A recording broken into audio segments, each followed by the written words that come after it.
Merci d'être à la balade ce matin. Le rouge du drapeau togolais. Vous avez compris, en fait, aujourd'hui, on s'est parlé des sujets graves, mais bon, de manière assez... Comment on dit, Servet? Sachant prendre de la hauteur. En sachant prendre de la hauteur, c'est pas faux. Comme un drone, en fait. Exactement. Comment vous allez? Oui, ça va. Ça va? Oui. Je pensais qu'il allait pleuvoir, donc je m'étais préparé à dormir profondément, mais la pluie n'est pas venue. Comment ça peut pas dormir? Bon. Manaï, où c'est arrivé là? Moi, je suis mélangée. Non, non, excuse-moi. Comment on se prépare à dormir? On fait un projet de dormance profonde. Voilà, quand je sens la pluie venir, ça me berce. L'idée qu'il va pleuvoir me berce déjà. Et le sommeil? Voilà, est profond, quoi. Je suis conditionné. Voilà, déjà. Et donc, s'il avait plu ce matin, donc, la suite, dites-moi. S'il avait plu, je ne me serais pas réveillé tôt. Tu sais, je me suis réveillé vers 4 heures.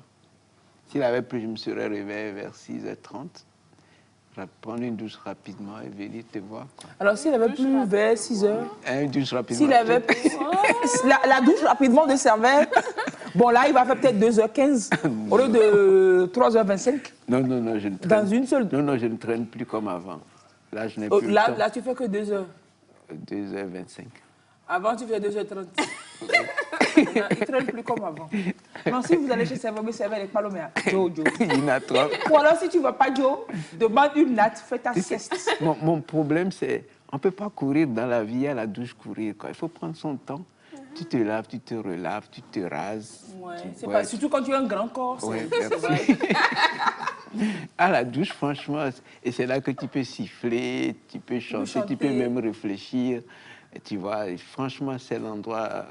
Non, attendez, donc, c'est des choses qu'on ne peut pas faire de manière simultanée, c'est vrai. Réfléchir et se laver, il faut réfléchir avant de se laver. Ah oui, quand l'eau te tombe sur le crâne, comme le mien, ça bouleverse les neurones. Non, ça bouleverse pas, ça ordonne.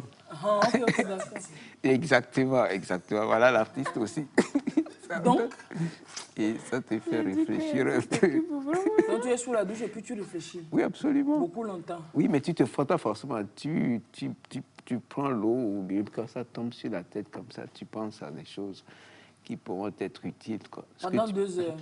Et non, ça te prend 25 minutes. Jesus, mais les points d'oreille. Donc, juste sous l'eau, ça fait 25 minutes. Vite, vous allez comprendre. J'adore l'eau. En général, j'adore l'eau. J'aime beaucoup l'eau. Donc, sous l'eau, 25 minutes. Oui. Ça fait comme ça. C'est pas quand il a fait ça à coussin et compagnie, là. Non, non, rien. C'est quand il fait voilà. 25 minutes. Oui, j'aime bien. Entre-temps, il doit se raser avec minutie. Oui, j'essaie de me raser parce que ça ne se voit pas, mais quand je laisse des trucs pendant 3 jours, vous n'allez pas me reconnaître. Je suis un gros barbu, quoi. Donc vous vous rasez. Ouais, bon, ça peut prendre peut-être 25 minutes, 30 minutes. Ouais, pourquoi pas. 20 minutes. 20 minutes. Non, même un peu moins. Disons 19. 19 minutes. Oui. Donc plus 25 de shower. Maintenant, pour le accouchement et tout ça... Oui, 15, 16 minutes. 16 minutes plus 25 minutes sous la douche. Ça fait 40 et quelques minutes pour plus 19 minutes de lavage. Ça fait 59 minutes déjà. Non, j'aime l'eau. Au fond, j'aime l'eau. J'aime quand l'eau... Quand vous allez chez Servet, elle est paloméane. Oui, c'est vrai. Il y en a qui s'en vont mettez à profit votre temps. Si vous voulez aller à Zangra, revenir. Si vous voulez faire une petite tournée à 5AC pour revenir, vous avez le temps d'y aller, de revenir. Tu sais ce que certains fois disent? Est-ce qu'il y a longtemps qu'il est entré? Voilà, c'est pour estimer. Voilà. Est-ce qu'on est au bout du tunnel ou bien il vient juste de rentrer dans le tunnel? Non, tout ça c'est avant. Maintenant on rigole, mais là j'ai vraiment changé. Bah ouais, je ne fais même plus 1 heure. C'est vrai. Il dit, je fais même plus 1 heure. Non, c'est vrai. Et quand certains vont vite et ressortent, je me demande si ce Comment ils font? Voilà, quoi. D'autres, c'est franchement, hein, rapidement. Après, tu entends l'eau, il est dehors, il se suit. Oui, il ressort. Tu sais, j'ai dit, c'est ça. Il y a 2 choses qui m'impressionnent. Et ceux qui vont à la douche, en sortent rapidement. Et ceux qui mangent bien. Et des gens, quand tu vois le plat... Ah oui. Ah, je les admire, quoi. Ce sont les 2 choses que je fais avec un peu de difficulté. Ça se voit peut-être par mon poids aussi. Non, c'est normal. Votre corps, vous avez un trop grand corps pour vous laver. Oui, peut-être ça. Oui. Je ne sais pas à quoi cela est dû, mais manger, c'est... J'aime bien, mais bon. Ah, ça se voit que vous mangez beaucoup. Il m'arrive d'oublier, quoi. Oh, ça se voit. Si vous mangez un peu plus que ça, oui, ça se saurait. Si vous mangez un peu moins que ça se saurait. Non, voilà quoi. Oui. Comment quelqu'un peut faire ça dans sa vie? Vous vous leviez avant, à quelle heure pour aller à l'école, je ne sais pas, ou aller au boulot. Parce que c'est tout un conditionnement, il faut se lever. Oui, C'est oui. pour ça que vous levez à 4 heures. Oui. Mais quand vous commencez pas à vous doucher, 7 heures à la gogo. Ah oui, c'est ce qui fait que quand je dois sortir, je me mets 2 heures d'avance quoi, pour me À la préparer. douche. Voilà. Si je dois être quelque part à 5 heures, il faut qu'à À 3 heures, heures, vous commencez pas à prendre voilà, votre douche. voilà. Parce que sinon, oui. Mais je ne suis pas seul au monde, hein, il y a des gens comme ça. Oh, non, bien sûr. Mais autour de nous, En fait, nous, on calcule le temps. On ne calcule pas par rapport à l'heure à laquelle on doit arriver. C'est l'heure à laquelle on peut se réveiller, on calcule. Non, non, moi, c'est par rapport à laquelle je dois quitter la maison. Ouais, pour être là, pour être au rendez-vous à l'heure. c'est vrai. Nous avons la chance d'avoir un spécimen unique, encore unique sur Terre. Laissez-nous en profiter à fond. C'est cerveau. Lys. Alors, Bon. je disais que j'ai essayé de m'habiller Oui. un peu aux couleurs du Togo. Vous avez appris la nouvelle tristement. Hein? Oui. Tristement. Et puis, hier, des hommages ont été rendus aux vaillants togolais qui sont tombés à Bekpakandji, c'est dans le nord Togo. C'est dans l'opération Koundouare. Vous savez, cette ceinture qui est mise autour de la frontière, des frontières du Togo. Burkina Faso, et puis un peu côté est et ouest aussi, pour prévenir, lutter contre l'arrivée des terroristes, lutter contre le terrorisme. Mais bon, le terroriste, c'est ça aussi sa spécificité. Il frappe où il veut, quand il veut, comment il veut.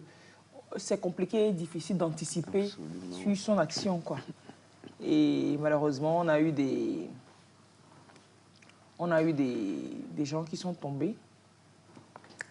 On a eu des gens qui sont tombés et puis voilà, quoi. Et comme disait, Malheureusement. Ouais. Comme disait quelqu'un là, le malfaiteur a une longueur d'avance sur sa complètement, victime. complètement. Il a une vraie belle longueur d'avance. Celui qui veut vous voler, celui qui veut vous voler, vous pille, comment on dit ça? Il vous épie, voilà. Et vous épie avant de vous piller. Oui, voilà. c'est vrai. Et vous vous attendez pas à ça, du coup. Et puis ça, c'est des gens, on dit c'est des gens, la difficulté avec eux, c'est que c'est des gens qui n'ont pas peur de mourir. Oui, il n'y a pas plus dangereux que ça, c'est Ils vrai. n'ont pas peur de mourir, donc vrai. à fond. Il n'y a pas plus dangereux que très, celui très qui n'a dangereux. pas peur de mourir. Ouais. Il est prêt à tout. Donc toi, ta mort même, c'est Debo, c'est Arachide, quoi. C'est ça. Ouais. Azingbo, ta mort, c'est Azingbo. C'est malheureux. Vraiment plus dangereux. On va en parler ce matin. Il Oui. nous a plu d'en parler, de faire un peu l'histoire du terrorisme. Oui, tu me disais que ce n'est pas pour terroriser les téléspectateurs. mais Non, bon, même pas. c'est juste pour les informer. Ouais. Ouais, on ne parle pas du terrorisme pour vous terroriser. Mais il faut qu'on comprenne, parce qu'il y a plein de gens qui se demandent, nous-mêmes, quand ça arrive, on se demande, mais ils veulent quoi? C'est-à-dire que ça réclame quoi? C'est à quelle fin? C'est la grande Voilà, question. c'est la grande question. Et puisqu'on n'a pas forcément réponse à la question, il est bien de se partager des informations utiles Absolument. pour savoir comment chacun à son niveau peut participer à lutter. contre ce fléau. C'est surtout ça, chacun à son niveau, à participer. Le drame, c'est qu'on dit que le monde évolue, on a des institutions pour la paix, pour faire ci, pour faire ça, mais plus le temps passe et moins on se sent en sécurité, quoi. Complètement. De moins en moins en sécurité. Malgré les milliards débloqués pour quel sommet, quelle rencontre, etc. Mais bon, en même temps, on ne peut pas ne pas en faire aussi. On ne peut pas ne pas en faire aussi. Bon. Je propose qu'on souffle juste un peu, quelques secondes. On revient pour parler de ce sujet, pour parler du terrorisme et partager certaines astuces entre nous. Voilà, connaître des numéros utiles. Les soldats nous en donnent souvent, les policiers, quand ils passent, dire si vous constatez quelque chose de suspect, quelle est la conduite à tenir. C'est comme ça que nous pouvons participer à notre niveau, chacun à son niveau, à la lutte contre ce fléau, à nous préserver, parce qu'on n'est pas en sécurité. Si dans votre village, vous constatez des mouvements suspects, que vous n'en parlez pas, vous ne savez pas quand ça va arriver, où vous serez, ou bien où quelqu'un de votre famille sera, quoi. Donc, il faut toujours anticiper dessus. On souffle, on revient tout de suite.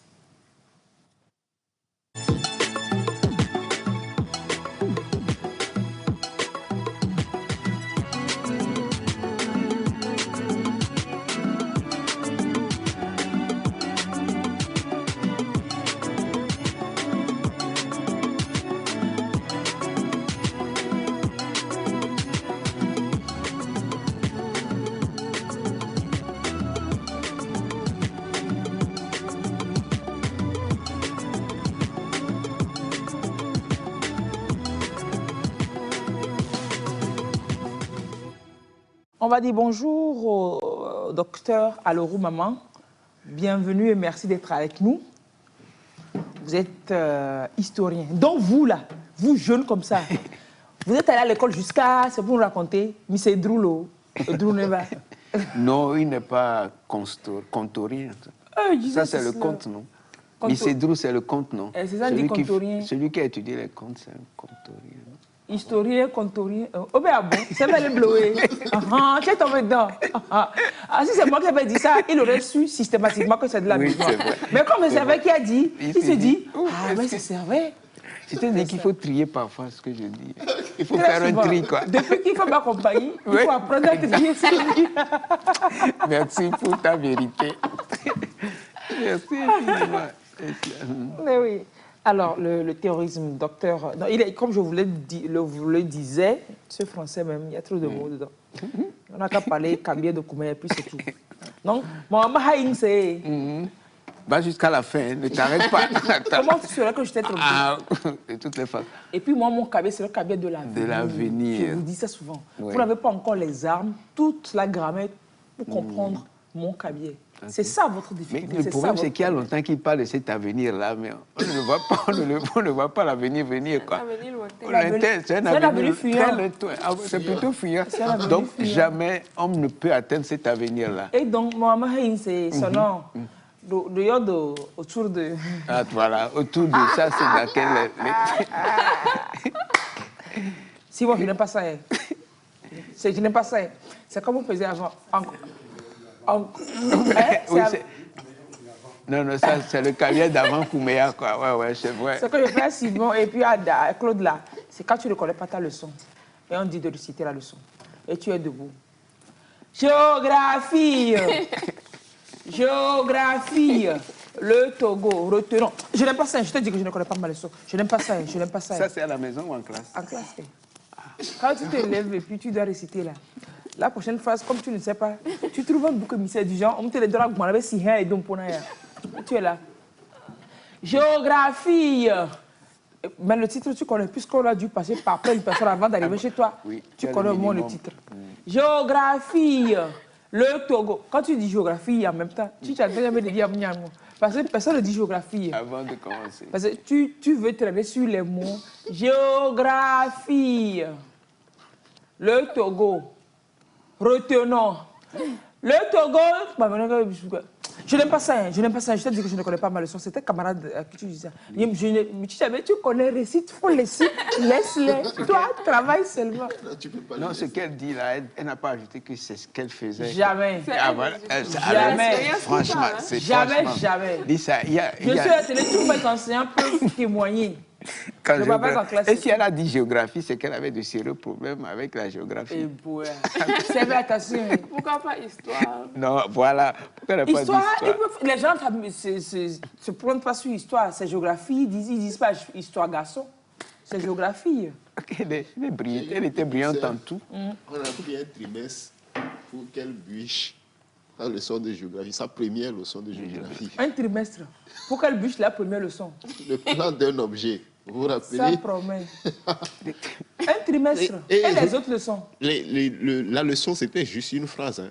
Le plan d'un objet. C'est qu'à un moment donné, dans la maison, tous les enfants ont maîtrisé ça. Quoi, parce que tous les jours, on est sur la terrasse à crier la même leçon, la même phrase. Le plan d'un objet est le dessin de cet objet vu d'en haut. Point. Je t'assure. Mais il a fallu un elle trimestre. s'arrêtait toujours à retenons. Oh, retenons. Bon, elle commençait pas la leçon. Au moins, elle ça. Un jour, papa nous a surpris parce qu'à un moment donné, on était tellement fatigués. Un jour, papa nous a surpris. Il a dû intervenir. Pourquoi? Parce qu'à un moment donné, elle sort, elle vous dit j'arrive. Donc vous l'attendez là-bas. Elle revient. À un moment donné, papa sort, il demande mais c'est où est-ce que tu vas de temps en temps? Elle dit non, qu'avant, elle était partie chier. Maintenant? Okay. Et maintenant, tu es parti, je suis parti pisser. Donc quand tu as chier là, tu pisses pas. Et Chicha, il vous arrive de rencontrer des élèves comme ça, non? Oui, bon, souvent, il y a des élèves qui ont des problèmes de mémorisation. C'est ça. Okay. Donc, il faut chercher des stratégies pour pouvoir leur faire apprendre leurs leçons. Et puis souvent, quand on emploie la méthode forte, ça ne marche pas. Ça ne marche pas. Là. Il y a des enfants qui, au moins de cris sur la tête, sont terrorisés. Tout est mélangé. Et se perdent en même temps. Donc, il faut apprendre à connaître chaque enfant. Il y a des enfants, tu peux crier sur lui, c'est à ce moment il va se révolter pour travailler. Mais il y a certains, dès que tu fais un cri, il panique et puis c'est fini. Il se perd. Planté. Tu peux tout faire, il ne va plus se retrouver. Donc, il faut apprendre à connaître chaque enfant que vous encadrez et adopter la stratégie idoine. Mais le problème, c'est qu'ici, dans la même classe, vous avez différentes sortes d'enfants. ça. Et que vous êtes dur avec les... Vous criez sur certains, avec les autres, vous êtes très doux. Est-ce qu'on ne va pas penser que... Oui, ici, je parlais d'un encadrement à la maison. OK, d'accord. Avec une petite soeur ou avec un petit frère. Mais la stratégie de la foule, il y a une pédagogie pour les foules qui est enseignée à tous les praticiens de l'éducation de l'enseignement. Il vaut mieux aller doux, voilà. quoi. Tout doux, oui. Avec notamment le système APC, approche par compétence. Il y a des stratégies qui sont développées. Et tout le monde se retrouve dedans. Ouais. Pour que tout le monde se retrouve impliqué. Parce que c'est pas... Il y a des élèves qu'on peut qualifier qu'on qualifiait de bêtes, de timbrés, mais c'est pas ça. C'est le système d'évaluation, en fait, qui n'est pas adapté à la psychologie de ces enfants-là. Actuellement, nous sommes dans la PC, approche par compétence. Ça consiste à amener l'enfant lui-même à découvrir le savoir qu'on veut l'enseigner. Acquérir. Il ne faudrait pas venir lui donner directement. On met en place tout un ensemble de matériel et d'explications à sa disposition pour que lui-même découvre. Il accouche. La maïotique un peu. Voilà, de son propre chef, l'élément recherché. Et en ce moment-là, il le capitalise beaucoup plus que dans la situation où on la lui donne, ou bien on le lui donne. Et pour qu'il mémorise, comme nous l'avons fait quand nous étions élèves. Et quand on a fait géographie. Géographie, c'est pas géographie. C'est pas géographie. Quand quelqu'un se lève, la personne de géographie, c'est quand il y avait le son. Parce que si tu connais ta leçon, tu ne peux pas dire géographie. Alors, c'est une parenthèse. Oui. Alors, docteur, alors, maman, vous êtes enseignant, vous enseignez l'histoire, hein? Dans quel établissement? J'enseigne l'histoire-géographie au lycée Lomé-Cité. C'est non loin d'ici, lycée dans le quartier des Étoiles. Vous voyez. C'est l'école des étoiles qui est devenue le lycée. Il y a un sujet des étoiles qui est en face de la direction des examens concours et non loin de la DRE. Dans le même parage, il y a le lycée Lomé-Cité, qui est une enceinte dans laquelle il y a en réalité 3 institutions. Il y a une inspection du premier degré, il y a une école primaire qu'on appelle EPP Beaune. L'école Beaune, voilà. C'est dans l'enceinte en fait. Ah, ok, d'accord. Le lycée était au niveau de la marina, faute de place, alors que le PP Beaune est en déperdition de ses effectifs, parce que beaucoup ont quitté le quartier pour aller dans les quartiers résidentiels. Donc les classes étant devenues vides, le lycée a été logé là-bas. Il y a à peu près une vingtaine d'années. Une vingtaine d'années, hein? Il y a le PP. Mais c'est petit. C'est petit, les effectifs sont très... C'est rare d'avoir l'école publique, primaire publique avec petit effectif. Hein. Et nous sommes dans un quartier administratif. Tu vois, non? L'école Beaune et l'école des étoiles, c'était les anciennes écoles du quartier. Là. Je trouvais d'ailleurs qu'elles étaient trop proches même pour... Oui. C'était pas bien. Oui, il fallait un peu de distance. Ok, donc c'est là-bas que vous rencontrez les géographies. Donc là-bas, je suis enseignant d'histoire-géographie. Et au campus, en tant que titulaire d'une thèse de doctorat, je fais les travaux dirigés en attendant que je sois recruté. C'est ça. On croise les doigts. On croise bien les doigts. Voilà. Donc, pour notre docteur. Alors, dites, cette affaire de terrorisme, on veut comprendre un peu, on veut discuter un peu, quoi. C'est-à-dire que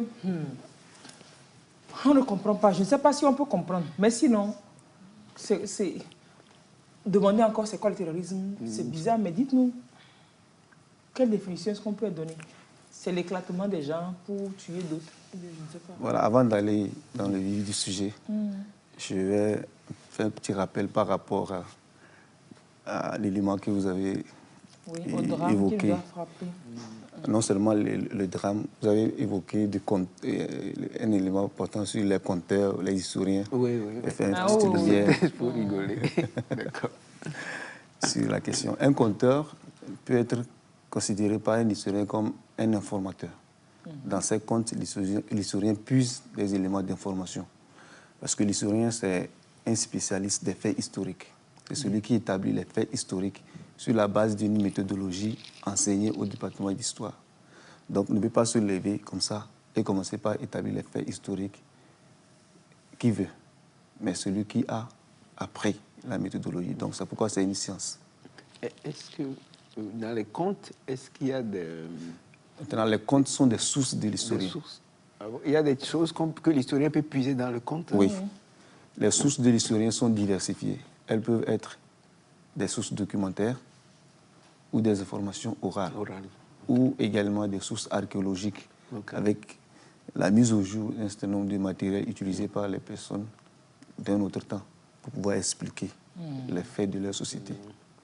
Donc c'est en cela que l'Égypte aujourd'hui tient une place importante par rapport au fait que l'exhumation des sources archéologiques révèle chaque jour des pans de l'histoire antique de ce pays. Mais il n'y a pas une crainte là, le conte ne meurt-il pas? Le conte ne meurt pas. Ah, vraiment? À condition qu'il y ait des gens pour perpétuer. Allez, je dis bonjour à Al-Sidi.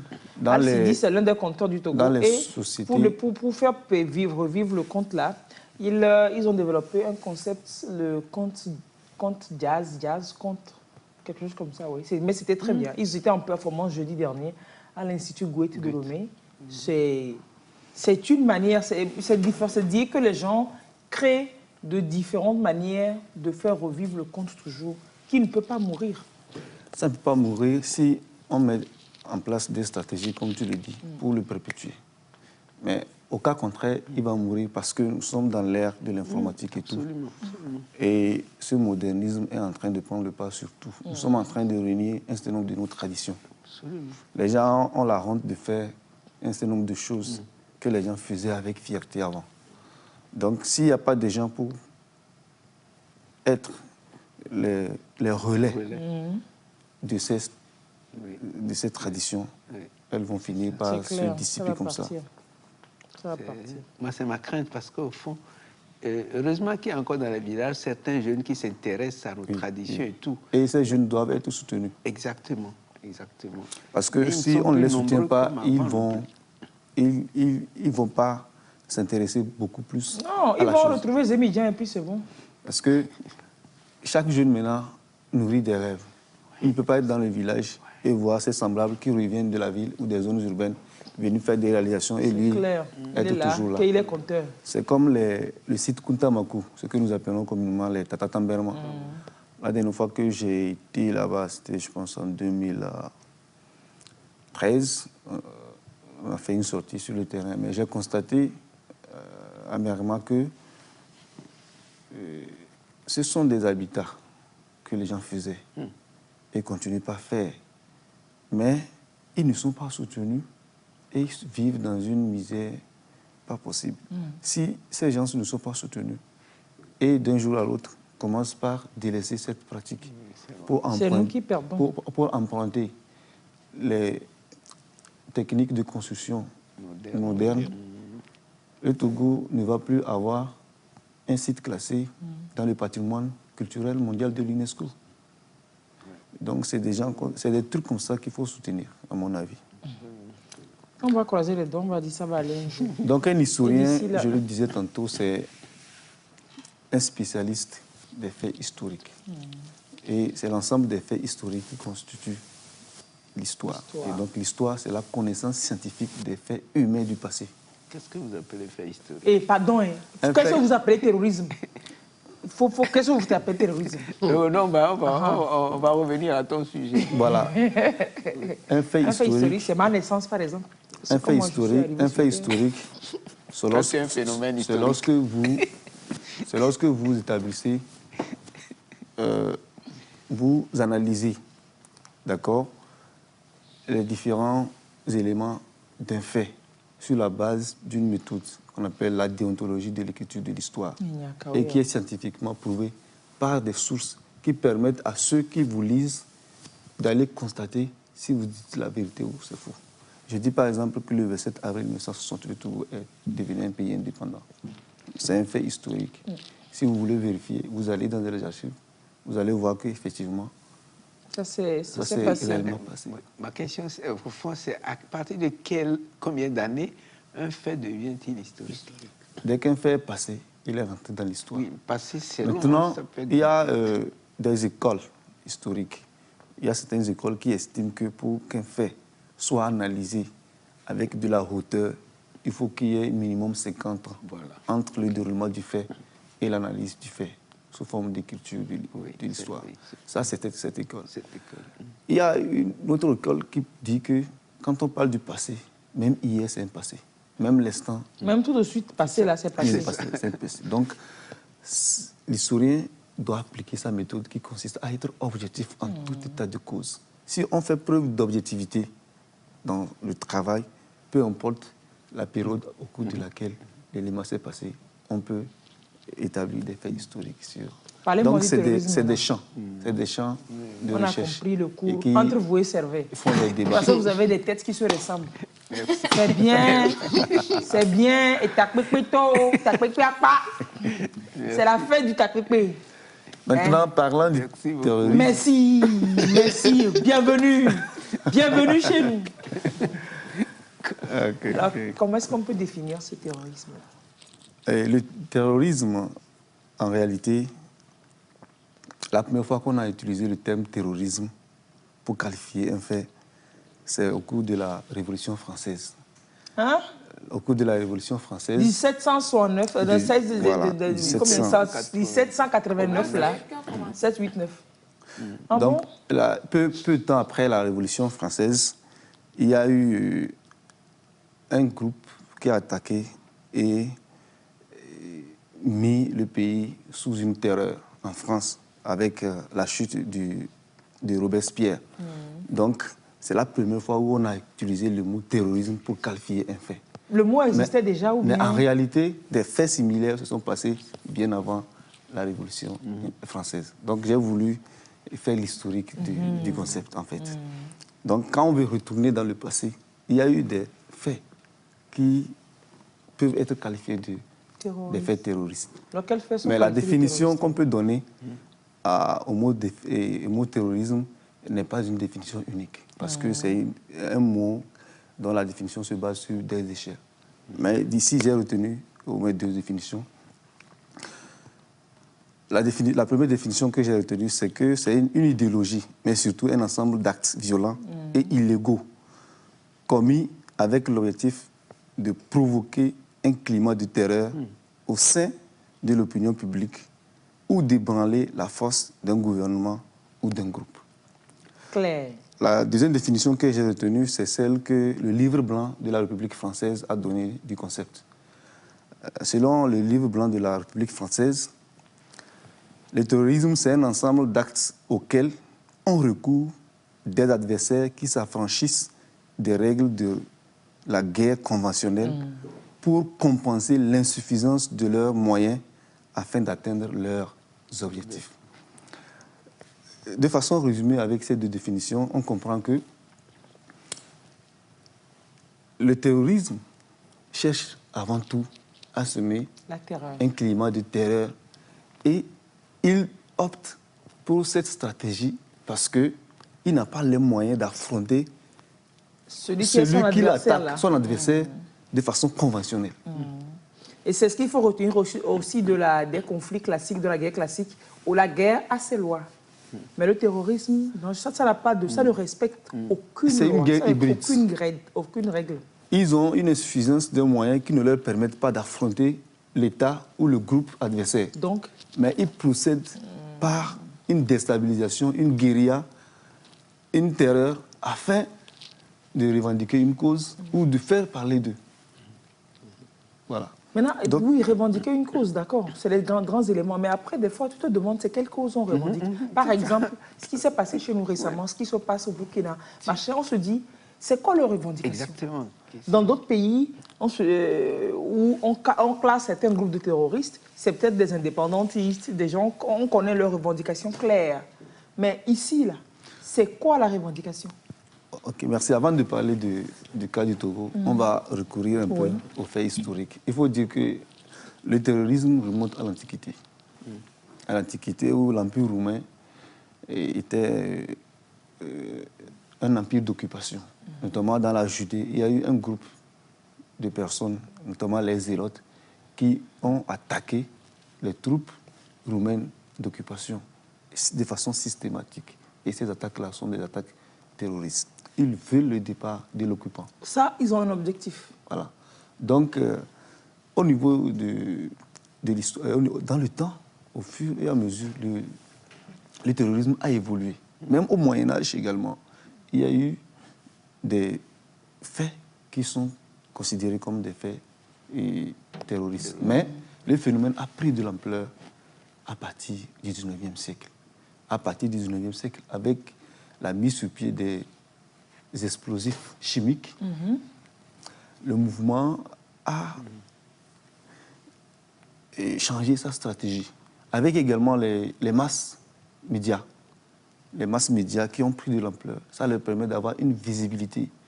Avec l'évolution industrielle et la mise sur pied des explosifs et le développement, la communication qui se globalise. Le développement des médias de masse, les terroristes sont arrivés à se faire parler d'eux, à avoir une dimension qui n'est pas égale à leur force d'attaque.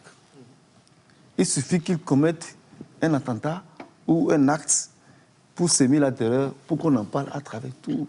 Donc c'est nous qui avons créé ces éléments-là. C'est vrai. Et chacun est dans son droit en réalité. Vous avez le droit d'informer. Oui, moi j'ai toujours dit quand même que c'est vrai que plus tu parles de quelque chose, plus tu lui fais de la pub, quoi. Oui, c'est du genre, dans certains pays, par exemple, un opposant est arrêté, machin, ou alors quelqu'un, un activiste, est arrêté. C'est le moment où on lui fait la pub, on parle de la personne, peut-être que la personne même, c'était un célèbre inconnu au régiment. Voilà, quoi. Certains actes font de la personne pratiquement un héros. Donc quand les terroristes, là, les chaînes relaient, que cette attaque a été revendiquée par une vidéo, et puis on relaie. C'est comme si on faisait leur jeu, non? On fait leur jeu, on fait leur publicité. On leur donne une personnalité. Prenons l'exemple de l'attaque de Cabinda en 2010, lorsque le Togo allait à la CAN. Le Togo allait à la CAN et la CAN se jouait au Gabon. Le Togo, pour s'acclimater, a dit on va rester au Congo, Brazzaville, prendre le temps de s'adapter au climat, le même climat équatorial avant d'aller jouer. Donc ils sont allés il y a quelques jours, une semaine de la CAN. Mais à un jour de l'ouverture de la CAN, ils se déplaçaient pour aller sur le lieu de résidence. Voilà. Quand ils ont été l'objet d'une attaque terroriste, le groupe qui les a attaqués, ce n'est pas que le groupe cherchait à attaquer le Togo. Il n'a rien à voir avec le Togo. Mais le groupe cherchait à se faire parler de lui. Le groupe s'appelle le FLEC, Front de Libération de l'enclave de Cabinda. L'enclave de Cabinda, en réalité, c'est une zone qui appartient à l'Angola. Au cours de la période coloniale, des erreurs ont été commises. L'Angola est un pays vaste. La RDC, qui s'appelait en ce moment le Congo belge, c'est un pays également vaste. Très vaste. Mais après la conférence de Berlin et le partage des territoires, le vaste territoire de la RDC, qu'on appelait le Congo belge, n'a pas un accès à la mer. L'Angola monte et coupe l'accès à la mer à la RDC.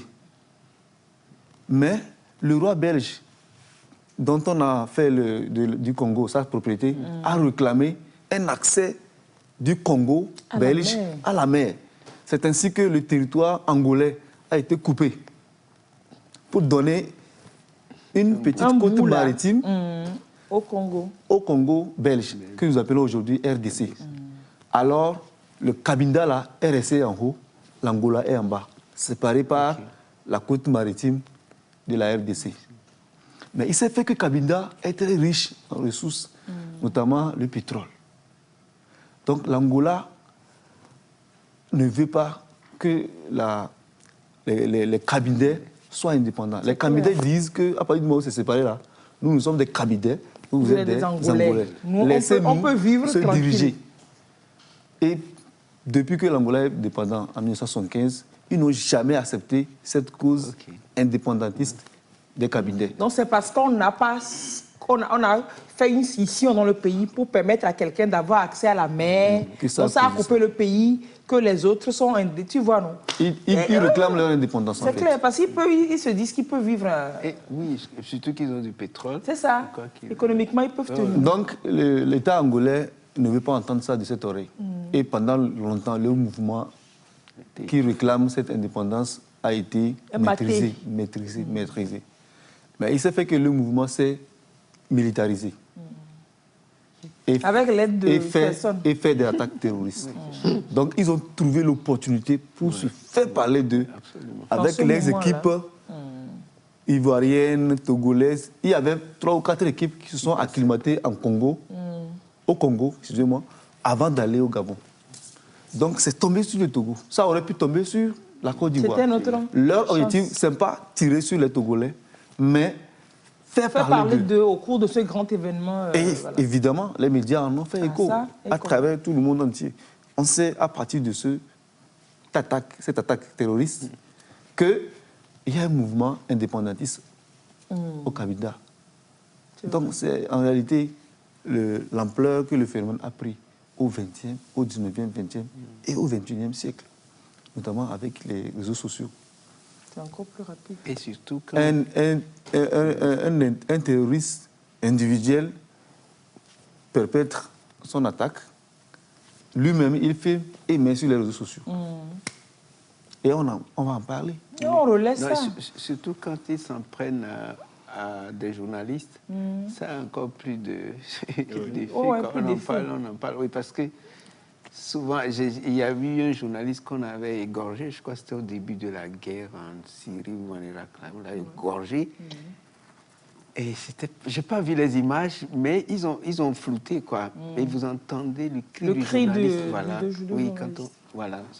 Et ça, tous les médias vont relayer. Voilà, forcément. Abondamment. Oui. Moi, je me dis qu'on devrait arrêter de relayer ces choses. Il y en a qui... Oui, il y a des partisans de cette... Non, on ne devrait pas en parler. On leur fait de la pub. Cette option-là. Oui, il y en a qui disent qu'il ne faut pas en parler.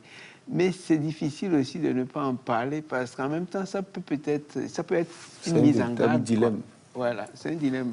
Mais quand on en parle, bon, vous devez savoir que ce coin-là est dangereux. Voilà. Et si on n'en parle pas, bon... Peut-être ne pas amplifier. Non, on en amplifie. Et bon, ça fait qu'on fait un zoom sur le mouvement. En fait, on fait leur jeu. On fait leur jeu. Guy André qui fait par exemple. On fait leur jeu. Quand ça arrive comme ça, on dit, c'est quoi en fait ce fleck? Et puis il y a un journaliste qui va creuser que le fleck, il ça demande... Non, il provoque un zoom sur eux. On sait qu'ils existent, on leur donne une légalité, une certaine légitimité d'action, parce qu'on va justifier leur existence. C'est ce qu'ils cherchent. Mais là, à des endroits, dans des circonstances pareilles, on sait c'est quoi leur objectif. Mais ailleurs, on ne sait pas. Par exemple, des terroristes qui ont fait exploser des hôtels, des restaurants au Burkina Faso, on ne sait pas c'est quoi. Moi, personnellement, je ne sais pas c'est quoi leur objectif. Ceux qui explosent dans les marchés, ceux qui ont attaqué, par exemple, à Sini, en Côte d'Ivoire. En Côte d'Ivoire, c'était quoi l'objectif? Je ne sais pas.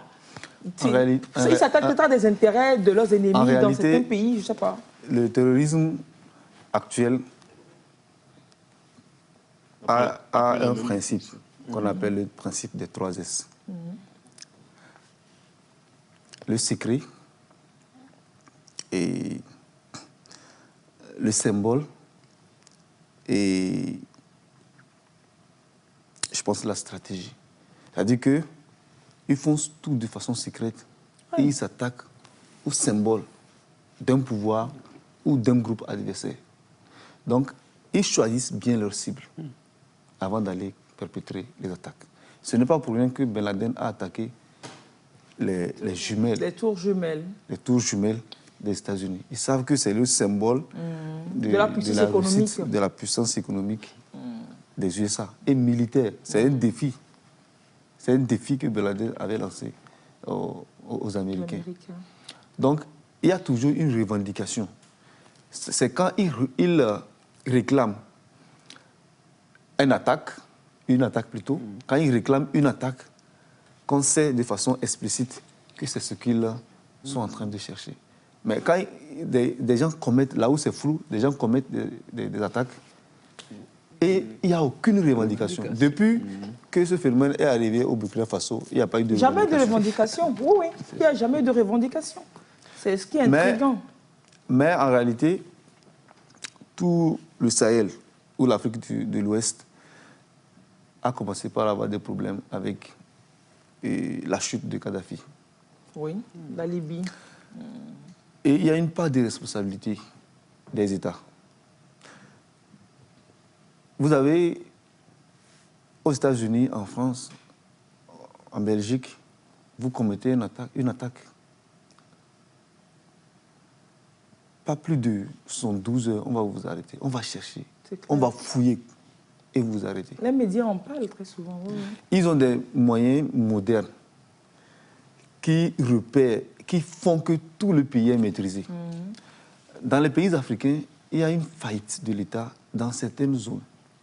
En Afrique, par exemple, quand vous prenez le sud des pays maghrébins, le Maroc, la Tunisie, l'Algérie, la Libye, l'Égypte, le sud, c'est le Sahara. C'est le Sahara, la grande bande de désert. Il n'y a rien du tout, même la route, il n'y en a pas.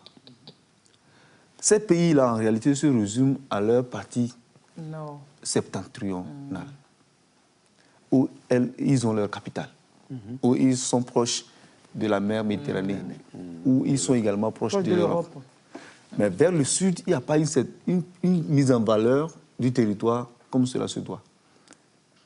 Et qu'est-ce que ces groupes ont réclamé pendant longtemps dans le Sahara? Ils ont réclamé que l'État les traite comme les autres populations. C'est le Front islamique du salut, par exemple, en Algérie. Ça a été pendant longtemps... Parce qu'ils sont négligés dans leur sable, là-bas. Et c'est eux qui maîtrisent le territoire, là. Si vous êtes un passant, c'est devenu une proie pour eux. Et ils vous arrêtent et demandent des rançons. Ça, c'est le terrorisme instrumental. Donc, quand, pendant longtemps, ces groupuscules ont fleuri dans le Sahara et qui ont été l'objet de combats des pays comme l'Algérie, la Libye, de Kadhafi pendant longtemps, et qu'après, ils ont migré vers le sud, encore plus au sud, dans le Sahel, plus proche de nous. Au Mali. Quand vous prenez le Mali, mais le Mali, c'est le sud, c'est Bamako. La grande partie du Mali n'est pas maîtrisée, il n'y a pas de route. Demandez à nos conducteurs de gros véhicules qui vont vers le Mali s'il n'y a pas de route. C'est le sable, les gens conduisent et vont d'une localité à une autre. Il n'y a pas une certaine mise en valeur du territoire. Et cette population réclame. On existe aussi, quoi. Prenez soin de nous. Mais est-ce que c'est le seul moyen? Donc, il y a une part de responsabilité des États qui n'arrivent pas à maîtriser tout leur territoire, qui ont fait naître et prospérer des groupes terroristes, notamment dans le Sahara et dans le Sahel.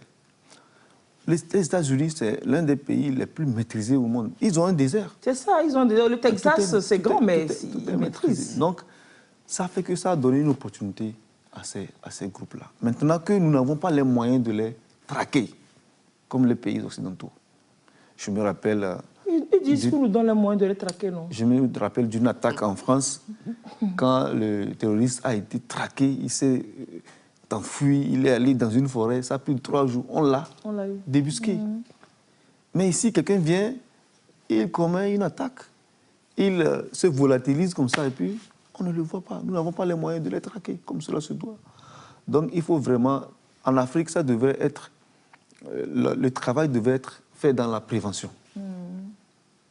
Prévenir ces mouvements-là. Ces phénomènes. Oui, mais là, si vous permettez, j'avais posé une question, est-ce que c'est le seul moyen pour les terroristes de revendiquer ce qu'ils veulent? Bon, vous allez répondre après. Oui. Mais le travail dont vous parlez ne doit pas être fait de façon isolée non plus. Regardez le Togo et le Burkina, par exemple. Je crois que s'il y avait une conjugaison des efforts, parce que les gens seraient venus du Burkina.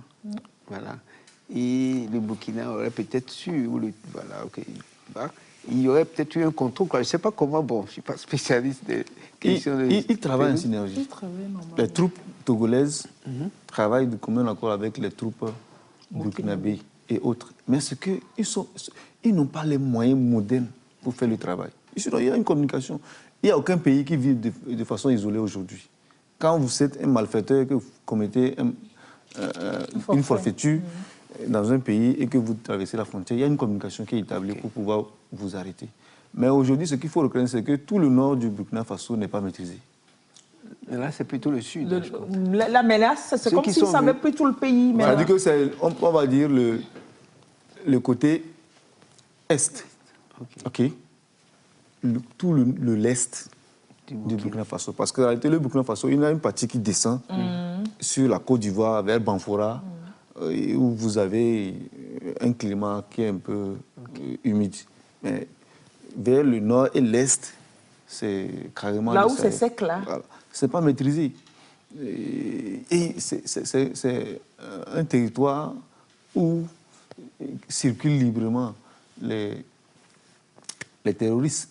Ils sont de la localité. Ils se mélangent à la population. Oui, là aussi. C'est là où c'est difficile de les traquer. Mais avant d'en arriver là, est-ce que le Burkina, ou bien nos pays là, avaient une culture de terrorisme avant? Est-ce que ce n'est pas quelque chose qui est venu de l'extérieur? Si. On avait une culture du terrorisme?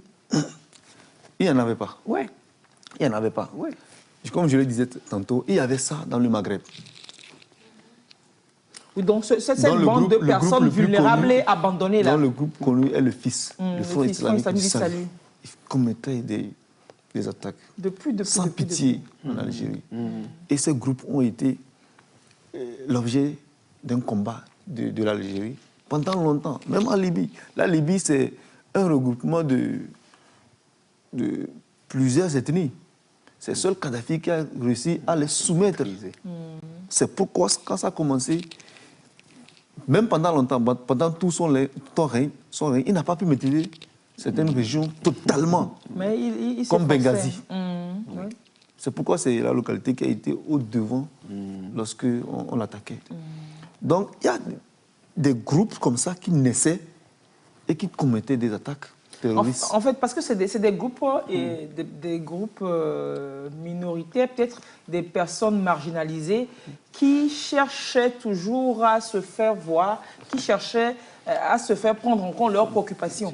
Donc maintenant qu'ils découvrent qu'ailleurs, les gens s'y prennent de cette façon pour revendiquer, ben, ils copient ce qu'ils voient d'ailleurs. C'est clair. Et qu'ils viennent. Et puis, le terreau, c'est comme vous le dites, les zones abandonnées, les zones où la pauvreté règne, tout ça. Et les frustrations, elles sont grandes. Et puis, rapidement, ça prospère, quoi. Ça, c'est le terrorisme politique. Il peut être économique. Il peut être également religieux. Donc, le terrorisme... Tout ça est mélangé maintenant. Oui. Ce Nigeria...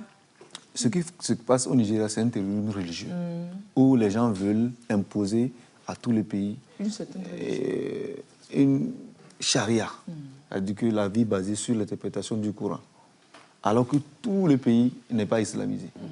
Ce n'est pas possible.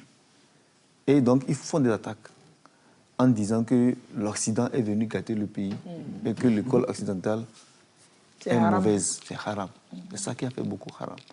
Mais quand nous prenons l'Asie, avec le Moyen-Orient, ça a commencé avec l'Iran. L'Iran, à partir de 1980, a fait une révolution qui a mis fin au régime du Shah et a installé le régime de la République islamique des Ayatollah Khomeini. Donc, depuis, il est né des groupes religieux, des groupes de revendications religieuses, notamment le Hezbollah, qui a commencé par commettre des attaques. Après, avec la guerre en Syrie, il y a eu le Daesh, un État qui voulait créer un État islamique. En réalité, qu'est-ce qui sous-tend ce Daesh? Parce qu'ils se disent qu'ils étaient un groupe arabisé ou arabisant à travers l'Orient.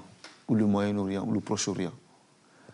Et l'Occident est arrivé avec son idéologie, sa démocratie et son mode de vie pour les diviser et qui est en train de prendre le pas sur leurs valeurs à eux. Donc, eux, ils veulent restaurer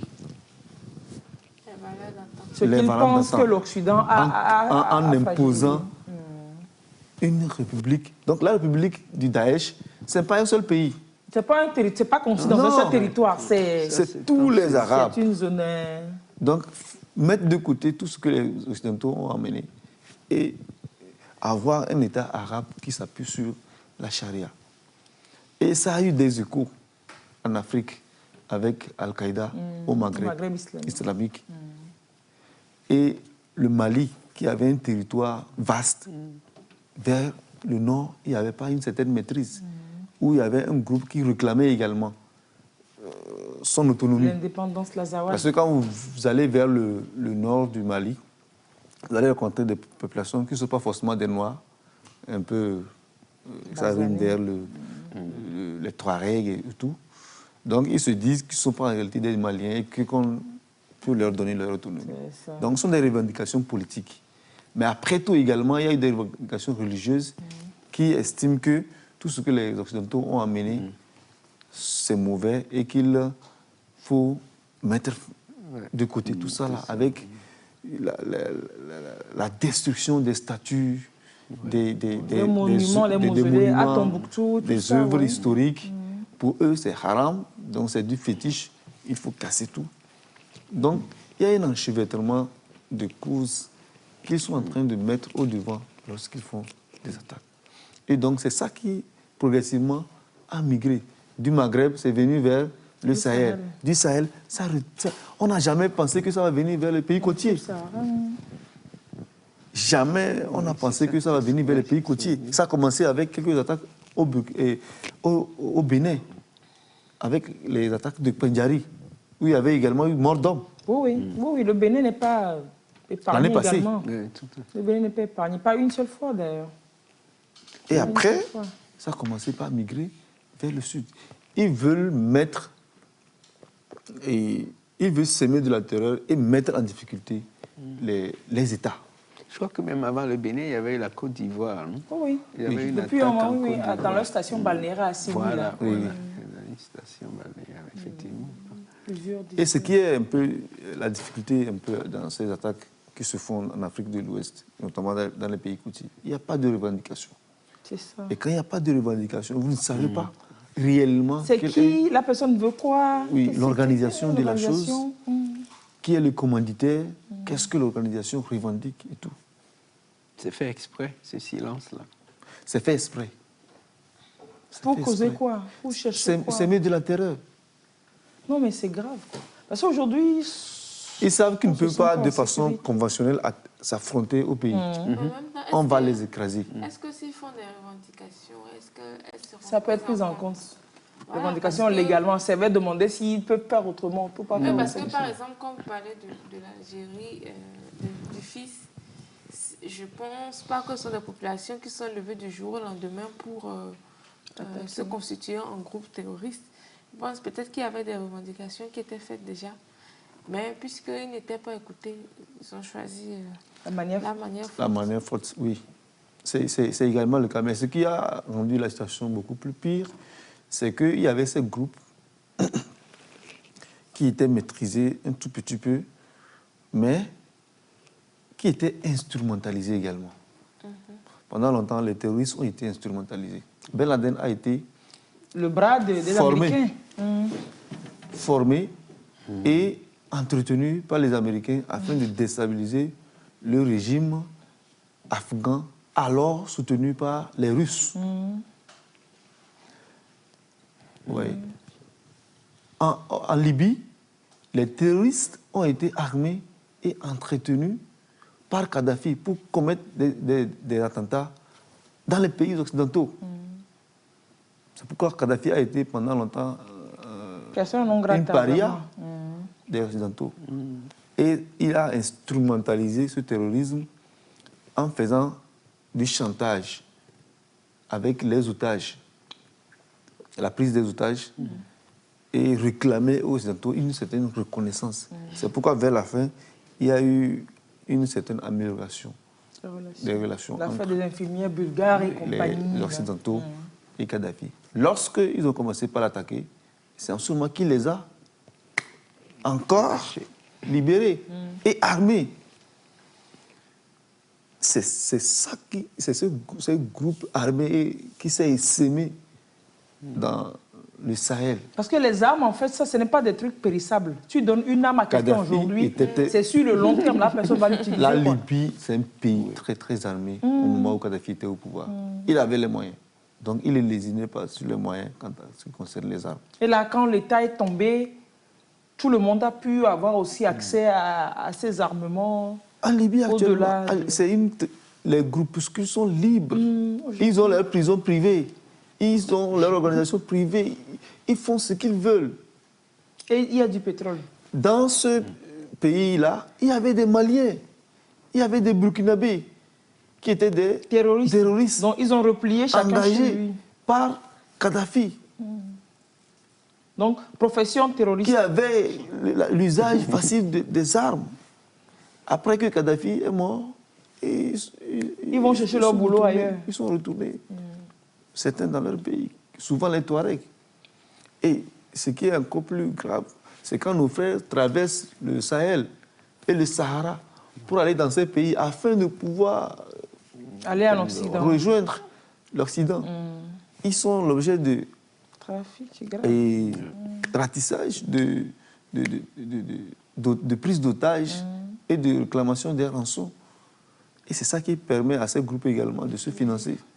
Quand c'est un occidental, un Européen qu'ils prennent, ils demandent beaucoup de rançons, ils mettent la barre très haute. Et souvent, les Européens cèdent à leur pression. En fait, c'est une façon de s'armer toujours. Ils cèdent, vous cédez à la pression, vous payez. C'est-à-dire que vous ne payez pas la libération de votre concitoyen, mais en fait, vous armez un groupe qui va encore prendre un autre otage de vous. Oui. C'est pour ça que certains pays ont la politique, ils ne négocient pas avec le terroriste. L'otage vaut son prix. Tu l'attrapes, ok, c'est pas grave, il va mourir pour la patrie. La personne... Non, non, les Américains, les Australiens, il y a des pays... Tu n'entendras pas souvent qu'on dit qu'on a pris otage américain, otage machin dans ces pays-là. Hein. Tu le prends, oh, c'est pas grave, il va mourir pour le pays. Mais pour d'autres, tu prends otage, ils négocient, ils payent. Donc les terroristes, ils savent comment faire leur business. Ils savent avec qui faire le business.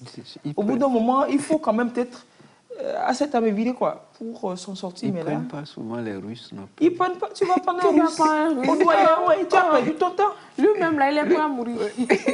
Tu perds ton temps, on ne va pas payer. C'est vrai. Ils sont souvent ici également financés par certains États. Il y a des États qui soutiennent les groupes terroristes.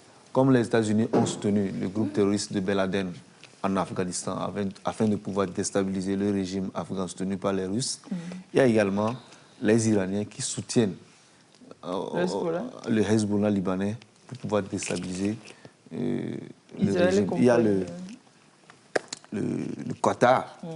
Le Qatar également, qui n'a pas la même philosophie que les autres pays arabes. Donc du coup, s'il y a un groupe qui est prêt à faire entendre la cause qu'ils soutiennent, ils sont prêts à financer parce qu'ils sont des pétrodollars. Il y a également l'Arabie Saoudite qui soutient un groupe terroriste au Yémen et qui n'hésite même pas à faire des frappes. Alors que et la guerre au Yémen se poursuit toujours avec, c'est juste que les médias n'en parlent pas beaucoup. Et ces États-là, qu'est-ce qu'ils veulent? La Russie, en attaquant l'Ukraine, c'est pour mettre fin aux agissements des terroristes néo-nazis.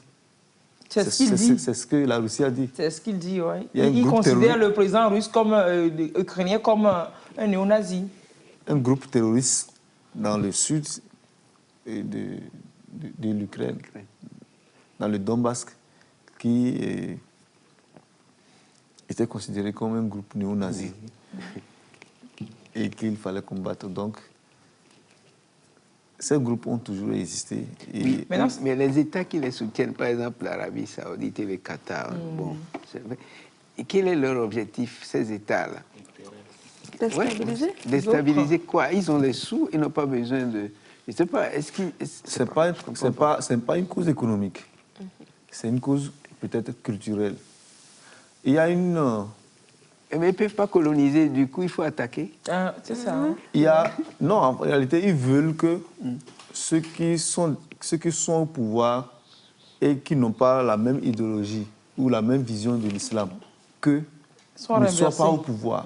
Ils veulent les renverser. Donc, il y a par exemple les chiites et les sunnites. Donc, les yéménites sont des chiites. L'Arabie saoudite est sunnite. Donc, ils font tout pour déstabiliser le régime. C'est plutôt religieux, quoi. C'est religieux. Alors, moi, ce que je me dis, c'est vrai, comme vous le dites, qu'il y a certains groupes comme ça qui sont financés par des États. Parce que forcément, quand on voit l'équipement, l'armement de ces groupes terroristes, on se dit, et donc on les voit. Les armes, c'est pas comme du maïs, et on va se dire que les terroristes se sont concentrés à cultiver des hectares et puis après ils ont récolté les armes. Non. Aujourd'hui, en Afrique, dans notre zone, avec tout l'armement dont ces gars disposent, des pick-up, beaucoup de pick-up, des motos, des armes.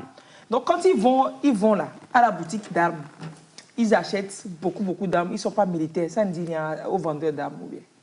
Le vendeur d'armes là, est-ce que c'est un vendeur? Non, c'est pas. Je parle du vendeur. Le vendeur d'armes, c'est pas comme si c'était un vendeur au grand marché. C'est des États qui vendent les armes. Maintenant, les États qui vendent les armes, c'est les mêmes qui luttent. Je crois pas. Oui, il y a des circuits aussi, voilà, je ne refuse pas. Mais il y a certaines armes quand même. Que tu te dis, est-ce que ce n'est pas les mêmes États qui vendent les armes à ces gens-là qui ne sont pas des armées régulières? Est-ce que ce n'est pas ces mêmes États qui luttent contre ces gens à qui ils vendent les armes? C'est compliqué. En réalité, il y a des intérêts que... C'est comme l'histoire de vaccins et médicaments. Tu vois, non? Il y a des intérêts que les puissances recherchent dans cette histoire-là. Les fabricants d'armes ne sont pas forcément des États, ce sont des structures privées. Des groupes. Mais quand un État a des relations avec un autre, il peut passer par cette structure pour livrer maintenant des armes. Ça fait la promotion de ce. Est-ce que c'est légal? Si ça se fait de façon conventionnelle, c'est légal. Mais quant à ce qui concerne les groupes islamistes ou les groupes terroristes, ils ne sont pas fournis dans les circuits légaux. Ils ne sont pas fournis de façon conventionnelle. C'est des mafieux. Ça se fait toujours à travers des moyens non légaux. Donc les mafias qui sont plus puissantes finalement que les États. Moi, ma question, c'est que ces armes-là, ces pick-up-là, souvent c'est des dizaines, hein? Les pick-up, voilà. Et ça passe par où? Ça passe par où pour venir sur des territoires? Oui. Il y a une complicité. Voilà. Donc ils luttent contre quoi? Il y a une complicité. C'est-à-dire qu'il y a des gens aujourd'hui qui sont adeptes de la théorie du complot, qui estiment que c'est parce que, par exemple, le Mali a des mines d'or que la France entretient les terroristes. Il y a des gens qui soutiennent cette... C'est des hypothèses à ne pas écarter. Cette hypothèse. Des hypothèses. C'est-à-dire que pour eux, c'est la France qui arme les terroristes. Pour que le pays ne soit pas stable. Il y a des vidéos non authentifiées qui circulent sur les réseaux sociaux qui montrent comment des coopérants militaires français ont été filmés avec des terroristes en leur livrant les armes et tout. Cette hypothèse, si on ne peut pas totalement l'écarter, il faut aussi dire qu'il faut mettre des doutes sur ça, à partir du moment où il n'y a pas une authentification des faits. Des images. D'accord. Maintenant, il y a des choses aussi qui font réfléchir. Quand on prend la France, ce n'est pas un pays qui a des gisements d'or. Mais c'est l'un des pays qui plus riches, dispose des réserves. Donc, peut-être que petit or, ils amènent là-bas. Là. Il y a or qui fait enfant or. Non, il y a or papa, il y a or maman, et puis ça fait enfant or. Ça a été fait peut-être durant la colonisation. Durant la colonisation. Peut-être. Ça se multiplie. Ils ont eu il y a papa or, il y a maman or. Et quand on sait que l'or, aujourd'hui, c'est la seule ressource minière qui est considérée comme qui garantissant la monnaie. vous avez de l'or, vous pouvez l'échanger avec de la monnaie. Mais vous avez le diamant et autres, le fer, vous ne pouvez pas l'échanger avec la monnaie. Donc si vous voulez garantir votre monnaie, il faut que vous disposiez de grandes réserves d'or. Donc c'est capital et c'est important. Et donc, est-ce qu'on peut trouver l'or en Afrique? Est-ce qu'on peut trouver l'or quelque part, des fois en Afrique aussi? Des réserves ou bien des réserves oui, enfouies dans le sous-sol? Non, j'ai vu, est-ce qu'en Afrique, quelque part, il y a l'or aussi? Il y a l'or. Si. En Europe, quelque part, il y a l'or. Non, tu veux parler de gisement? Oui, là. Gisement? Oui, dans le sous-sol. Ouais, quelque part dans le sous-sol français, il y a l'or. Bah, c'est ce que les gens estiment qu'ils n'ont pas de gisement, mais ils ont des réserves. Mais il y a ça, il y a ça dans le sous-sol en Afrique. Beaucoup. Mais on n'a pas de réserve. L'Afrique du Sud, c'est un pays aurifère, c'est un pays très riche. Le Burkina Faso également. Burkina Faso, Mali, ici. Les gens le font de façon artisanale. Même à Bandé, ici, mes oncles ne travaillaient plus. Ça fait qu'on ne sait pas beaucoup cultiver la terre. Depuis un moment, on cultive quand même. Depuis que l'or est fini, on cultive. Est-ce que c'est vraiment fini? C'est ça aussi. Bon, peut-être que ce n'est pas fini. Mais non, c'est dire que nous, on a des gisements d'or, mais on n'a pas de réserve d'or. En réalité, quand on fait des prospections et qu'on retrouve des quantités qui ne sont pas très grandes, on ne peut pas se lancer dans la voiture d'extraction. Ça va durer combien d'années avant que ça ne prenne fin? Il faut que le gisement soit suffisamment garni. On l'évalue et on sait que quand on va investir de l'argent, on aura récupéré. Ce soit rentable. Je ne sais pas seulement pour l'or, je crois que pour tous les gisements. Uranium. Pétrole. Le pétrole aussi, je crois. C'est qu'en Afrique, on a beaucoup ça. Mais c'est quand même bizarre, pas pour ceux-là, ces mauvais esprits des théories complotistes qui pensent que c'est parce que l'Afrique est riche que c'est ces mauvais esprits-là. En même temps, des fois, le mauvais esprit peut... Ce que je dis, c'est mauvais esprit... Ce que tu appelles mauvais, là, au fond de toi... Ces mauvais esprits qui pensent que c'est parce que ces mauvais esprits, peut-être, ils tablent sur des faits réels. Regardez le continent congolais, la RDC. C'est-à-dire que ce scandale géographique de l'humanité, scandale géologique de l'humanité, là, c'est-à-dire qu'il n'est pas stable. Parce que peut-être sa malchance, c'est qu'il est riche dans son sous-sol. Il est PPT. Il est pays pauvre, très endetté. En plus. Mais c'est le... C'est-à-dire que... La RDC fait partie des 15 pays les plus pauvres de la planète. Mais la RDC a tous les minerais sur terre. Il n'y a pas de portable sans coltan. C'est là-bas on prend ça. C'est-à-dire que tout est riche. Il n'y a pas d'appareil électronique sans coltan. C'est là-bas on prend ça. Et ils ont 50% du coltan mondial. Un seul pays, hein.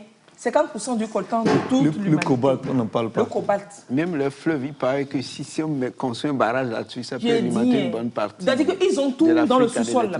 Donc, moi, je parle des mauvais esprits, si vous permettez, les mauvais esprits là, qui pensent que c'est parce que...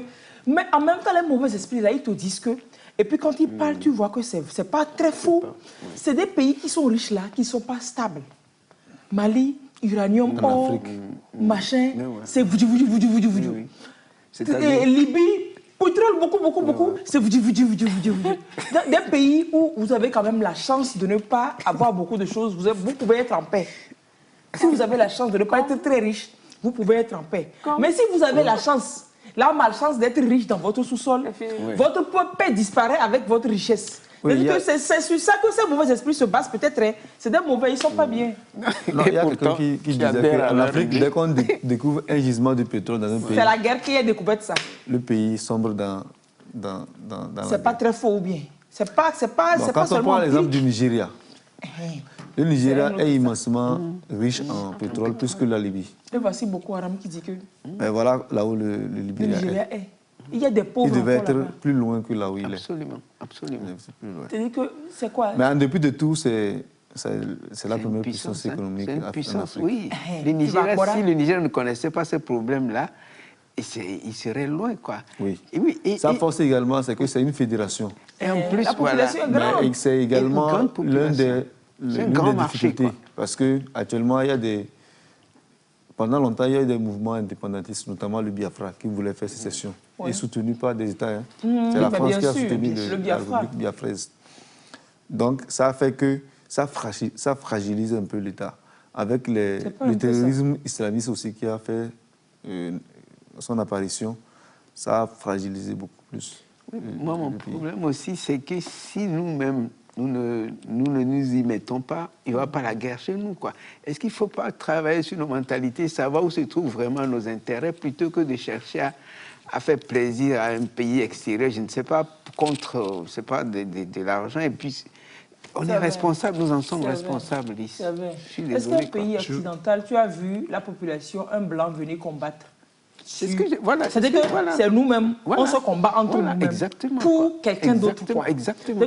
Moi, je ne sais pas. Alors, il y a un truc. Si. Pendant longtemps, même au cours de la période de l'esclavage, aucun blanc n'est venu attraper là. C'est nous-mêmes, on attrape notre frère dans nos blancs. Et ça continue. Quand les blancs arrivent, ils sont sur la côte. Ils n'osent pas pénétrer l'intérieur du continent. Et ça continue.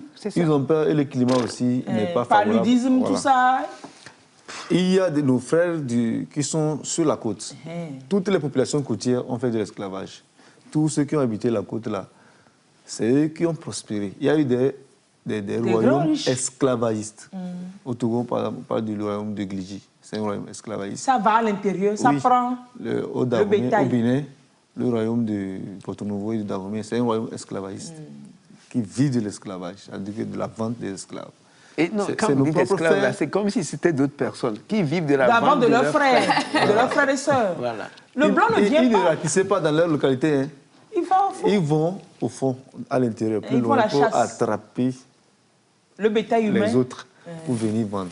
C'est comme ça que les gens ont fait. Le Nigeria, par exemple, a fourni beaucoup d'esclaves. Le Nigeria a fourni. Mais en même temps, ma grand-mère disait que quand t'es Galet dit, toute cette galère-là, c'est son grand-père qui a fait. Quand on a voulu l'attraper, il a prouvé au blanc que c'est lui qui savait plus se cacher, qui savait plus fuir. Et puis il a fui se cacher dans les monts, l'auto, tout ça, et son grand-père est parti. Sinon, aujourd'hui, elle aurait été américaine. Mais et puis on lui dit souvent que... Non, elle rigole. Et puis après, elle dit, elle même a rajouté que si on ne l'a pas jeté à la mer entre-temps. Oui, c'est ça. Non, mais quand vous dites ça servait, moi je me dis c'est vrai qu'il faut... Après, la faute est aux autres, mais il faut aussi qu'on apprenne peut-être à ne pas trop mettre la faute sur les autres, parce que c'est nous, quoi. On a une part de responsabilité. C'est nous-mêmes qui... Nous avons une part de responsabilité. Voilà, s'il faut prenons l'exemple également de la colonisation.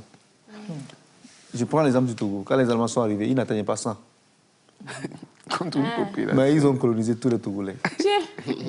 Non, les Blancs ne venaient pas en grand nombre. Non, c'est vous-même Ce n'est pas n'importe quel Blanc qui là. peut accepter de venir en Afrique en ce moment-là pour travailler et être payé. C'était difficile pour eux de convaincre les gens pour venir travailler en Afrique sous forme de colonisation et payer. Entre-temps, vous savez au Togo, les Allemands qui étaient arrivés, c'était des Autrichiens et des Polonais souvent. Des Autrichiens, Polonais, des Hongrois qui sont en Allemagne, qui ont été les immigrés, beaucoup plus convaincus pour venir travailler. Les vrais Allemands qui vivent là-bas, même actuellement, quand tu veux recruter un Européen pour venir travailler en Afrique, il va te poser beaucoup de conditions. Supposons que tu as créé une usine dont la machine ne peut pas fonctionner s'il n'y a pas un technicien supérieur venant de l'Occident. Tu vas acheter la machine chère, tu vas également acheter la main-d'œuvre qui va s'occuper de la machine très chère. Il va te dire, si je travaille en Europe, on me paye 3 000 € par mois. Toi, tu veux m'amener en Afrique, je réclame mon salaire de 3 000 €.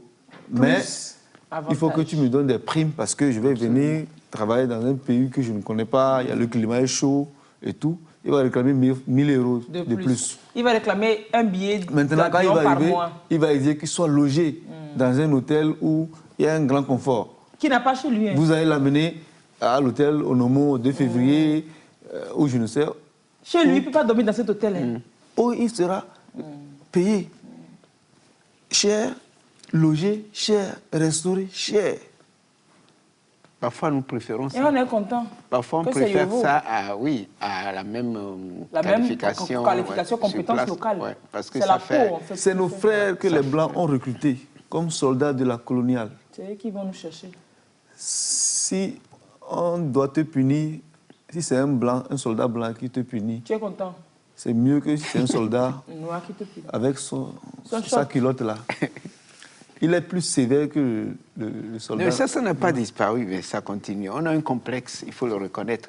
Excusez-moi, quand il faut mettre un Africain devant, excusez-moi, un service européen pour la sécurité et tout ça, où il faut contrôler ses frères avant de rentrer, machin. Il faut voir comment Un de nos ici, professeurs à l'université nous a fait cette confession. Le professeur Assimi Kwacha nous disait que à l'aéroport, à Charles de Gaulle, il a constaté cela, que si c'est un noir, qui te fouille, il peut être un Guadeloupéen, Martiniquais, bref, c'est un noir. Il te toutes les misères. fait connaître toutes les misères, il te cause tous les problèmes, il te casse les pieds. Alors que si c'est un blanc, et bon, voilà, ils sont plus humains, quoi. Même ici, tu vas dans le service, excusez-moi, et quand vous faites la queue, et celui qui est au guichet, machin, il est beaucoup plus sympa quand c'est un Européen qui vient et que si c'est toi, son frère, quoi. Et tu n'auras pas l'inverse en Europe. C'est-à-dire que l'Européen, il va être plus souriant envers le noir. Attends, finalement, tu te dis, chez moi, c'est où, quoi. Même chez moi, voilà. Même chez toi, c'est pas ce que tu attends. Qu'est-ce qui amène tout ça, là? C'est ça. C'est un complexe d'infériorité, je trouve. On s'est dit que le blanc est supérieur. C'est ça. Que nous. Depuis. Mais sinon, pourquoi est-ce qu'on se dépigmente la peau pour ressembler au blanc? Non, c'est ce que j'ai dit à mes élèves. Il y a une femme avec l'esprit de chèvre hier qui disait sur Internet qu'elle est star, elle ne peut pas être noire. On dit pourquoi elle se dépigmente. Elle dit, mais je suis une star, je ne peux pas être noire. C'est ça s'appelle esprit de chèvre. C'est qu'en sortant du ventre de sa mère, elle a oublié son cerveau. Donc elle loue temporairement des cerveaux de porc. En fait, elle loue un cerveau de porc. C'est quoi star? Non, moi je veux savoir, c'est quoi star? Normalement, c'est étoile en anglais. Attends. Comme on dit, pourquoi vous dépigmentez? Elle dit, mais moi je suis star, je ne peux pas être noire. Des gens comme ça. C'est drôle. Non, c'est pas drôle, c'est triste. C'est malheureux. Bon. C'est triste qu'on ait des chèvres parmi les humains. Esprit de... Vous voulez dire un truc? Non, moi j'étais toujours... Je suis encore derrière, sincèrement, parce que le professeur a dit quelque chose qui me fait encore réfléchir jusqu'ici. Quand il disait qu'il y a des vidéos, des images qui ont circulé et sur les Français qui sont qui sont en train de comploter ou bien qui sont en train de discuter avec des terroristes ou qui sont en train de faire des échanges avec eux et tout. La question que je me pose, c'est juste, est-ce que, parce que pour ces genres d'images, s'il faut vérifier la véracité, ce n'est pas les moyens qui manquent en réalité. Il y a des historiens, il y a des journalistes. Normalement, s'il faut prouver que c'est une réalité, on peut prouver ça en quelques jours ou même en une journée, c'est possible. En un tournement même. Voilà, mais pourquoi est-ce que ça reste encore hypothétique, flou? Oui, c'est comme c'est un sujet tabou. Tu ne dois pas prendre en main parce que ça brûle ou je ne sais pas. Donc, comme il le dit, le problème de l'Afrique, ça demeure encore même quoi. Les ennemis de l'Afrique. Parce qu'aujourd'hui, on ne va pas dire le terrorisme, ça recrute. On le sait tous. Et ceux qui sont recrutés, ce n'est pas des gens qui sont payés au SMIC. Ce n'est pas à 35 000, ce n'est pas à 50 000. Comme quoi, c'est la pauvreté qui fait le terreau à cette affaire-là. Voilà. Donc, lutter en amont contre la chose, c'est offrir de meilleures conditions.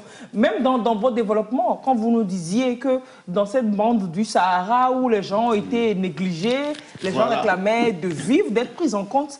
C'est-à-dire que si ces gens avaient les mêmes conditions que les autres ailleurs, que ces idées n'auraient pas prospéré. Donc, ce n'est pas un débat, la pauvreté, c'est le terreau du terrorisme. Mais en même temps, ces gens-là qu'on dit être en train de revendiquer une meilleure condition de vie, ce qu'il y a d'investi dans cette approche de revendication. Ça peut même les faire vivre mieux que ceux qui sont en train de... C'est clair.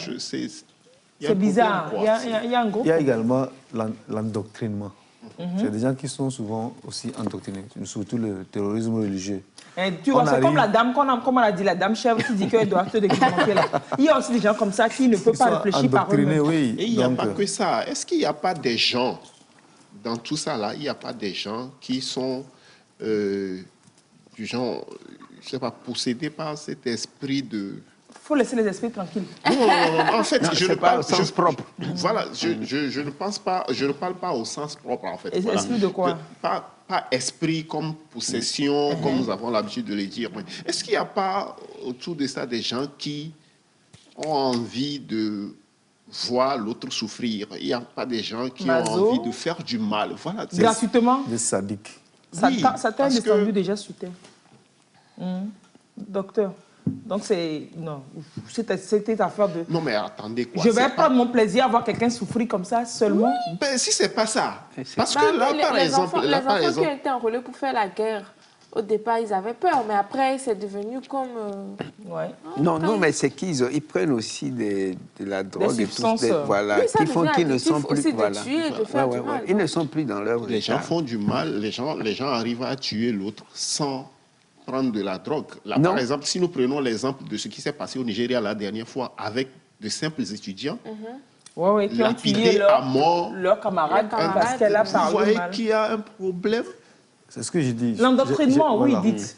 Donc, j'ai parlé de l'endoctrinement. Quand quelqu'un est endoctriné, la raison est il peut aller au sacrifice suprême. Parce qu'on leur a fait comprendre une doctrine et qu'ils sont amenés à défendre celle-ci vaille que vaille, par tous les moyens. Donc, ils peuvent aller jusqu'au sacrifice suprême. Regardez les gens qui commettent les attentats terroristes avec des kamikazes. Ça, c'est les plus dangereux. Il sait que lui-même, il va mourir. Il sait véritablement qu'il va perdre la vie, mais il va jusqu'au sacrifice suprême. Ça, c'est part de ce qu'on lui a dit. En mourant, tu vas devenir martyr. En mourant. Tu vas avoir des vierges au ciel. Il a endoctriné. Et là où il est déjà mort avant même d'aller à l'acte. Mourir. Il est mort socialement avant d'aller mourir de façon physique. Et quand quelqu'un est mort de façon sociale, il est prêt à tout. C'est souvent ce qui amène les jeunes subsahariens à braver la Méditerranée pour aller rejoindre l'Europe. Parce qu'ils sont morts. Parce que socialement, ils sont morts. Ils savent que là où ils ont quitté, ils ne peuvent pas retourner. La situation dans laquelle ils sont, ils n'ont pas le choix. Ils se disent que c'est le seul choix qui leur reste. Si quelqu'un a appris un métier, il n'arrive pas à travailler, il n'a pas d'argent, il a le métier qui a pris, il n'y a pas de clientèle, machin. Et dans son quartier, dans sa famille, on a vendu les terrains, tout ça. Une paria, on ne veut plus l'écouter, quelque chose, on l'associe. Sachez qu'il est mort dans la société. Oui, mais donc lui, là, c'est-à-dire que c'est une bombe. Il est prêt. Non, je suis d'accord. Mais l'exemple que vous donnez là, pour ceux qui cherchent à traverser la Méditerranée, ils ont quand même un peu d'argent avant de commencer l'aventure.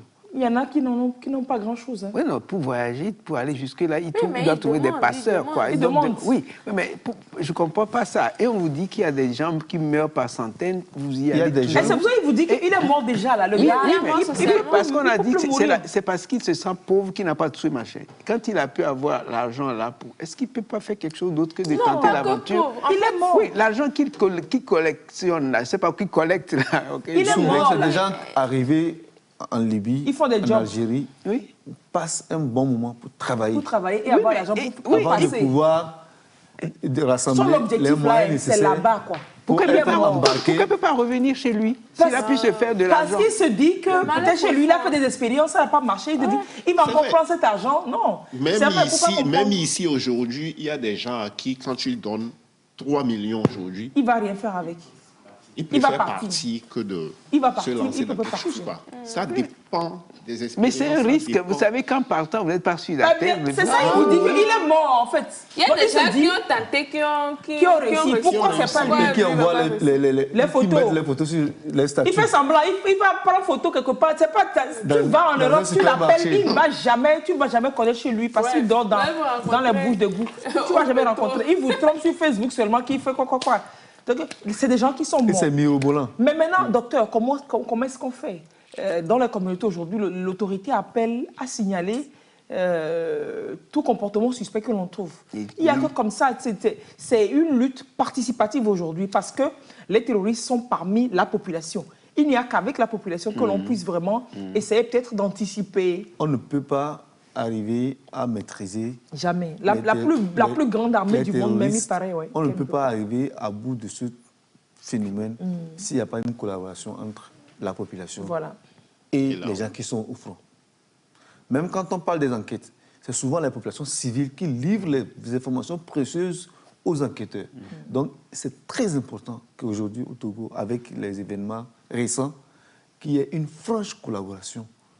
Que ça la fait longtemps qu'on appelle à ça. Collabore de façon franche avec les soldats qui sont sur le front. Quand vous dites ça, est-ce qu'on peut donner des exemples précis qu'est-ce qu'on demande concrètement aux populations? Du genre, je suis dans ma localité, là au nord, quelque part, ou même à Lomé, je vois un mouvement qui est suspect. On avait dit ça la semaine dernière déjà. Je vois qu'il y a des gens... Suspect. Qu'est-ce qui peut rendre ça suspect? Qu'est-ce qui peut rendre ça suspect? Qu'est-ce qu'un si mouvement vous êtes suspect? de la localité, vous devez savoir connaître. distinguer les éléments suspects de ceux qui ne le sont pas. Mais si vous n'êtes pas de la localité, vous ne pouvez pas savoir. La dernière fois, j'étais sur une plateforme. Après l'attaque de Kwekwa Kandi, il y a une plateforme d'enseignants. Et il y a un collègue qui dit que lui, il vit dans la localité. Il faut avoir entendu le crépitement des fusils pour se rendre compte de la dangerosité de ce qui se passe. Il a vécu ça. Il dit qu'il est dans la localité où il y a eu... Comme ça, moi, je suis fini. Hein. Je suis... Mais ils n'ont rien pu percevoir. Comme lui, il était dedans, ils n'ont rien pu voir. C'est des gens comme ça qui doivent être des informateurs. Oui, il ne vous a pas raconté que peut-être à quelques jours avant, il y a des gens qui viennent. Ils n'ont pas constaté des trucs nouveaux? Bon, on n'a pas discuté, on n'a pas mené les discussions sur ce champ, mais ce qu'il nous a dit que c'est vraiment inquiétant. Ce que moi je dis, c'est que c'est des gens sur qui le gouvernement ou les forces de l'ordre peuvent compter. On n'a pas besoin de venir chez toi pour te dire de collaborer. Toi-même, tu sais que si on arrive à éradiquer ces mouvements terroristes, tu seras en sécurité. Tant que ces mouvements ne s'attaquent pas que aux symboles de l'État. C'est clair. Parfois, ils impliquent les populations civiles. Ça va aller au marché, ça va faire des carnages peut-être dans un marché. Ils veulent juste qu'on parle, se faire voir, qu'on parle d'eux. Donc, si c'est une population civile qu'ils vont attaquer pour que ça fasse clash ou bien écho, ils sont prêts à faire ça. Donc, la population a intérêt à collaborer, à être du côté des forces de défense pour leur livrer des informations nécessaires pour traquer ces éléments-là. Parce qu'ils mènent une guerre hybride. C'est une attaque par surprise, c'est une guérilla, et c'est des gens qui planifient leur attaque de façon préalable. Ils viennent avec vous, ils font repérage. Profil. Vous allez penser que vous n'allez pas les reconnaître facilement.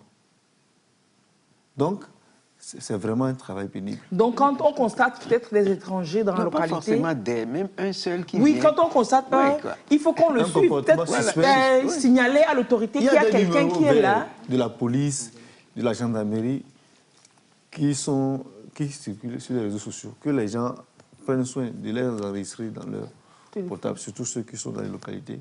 Du Nord. Pour qu'au moindre constat... Appelez seulement. Vous appelez. On ne saura pas que tu as appelé, qu'il y a dans notre localité un nouveau venu qui circule. Donc l'autorité pourra mettre quelqu'un derrière la personne, va le filer pour voir ses mouvements. Même avec nos smartphones, vous pouvez le filmer et remettre la vidéo. Filmer ça devant lui, vous êtes foutu. Non, vous ne pouvez Ou alors appeler simplement, vous ne pouvez pas le faire. Appeler et indiquer qu'il y a telle personne qui est là, et voilà quoi. Et l'autorité saura quoi faire. Non, tu fais bien de dire personne, parce que ça peut être une femme aussi. Oui, oui. Ça peut être un homme. Oui, ça peut être un enfant.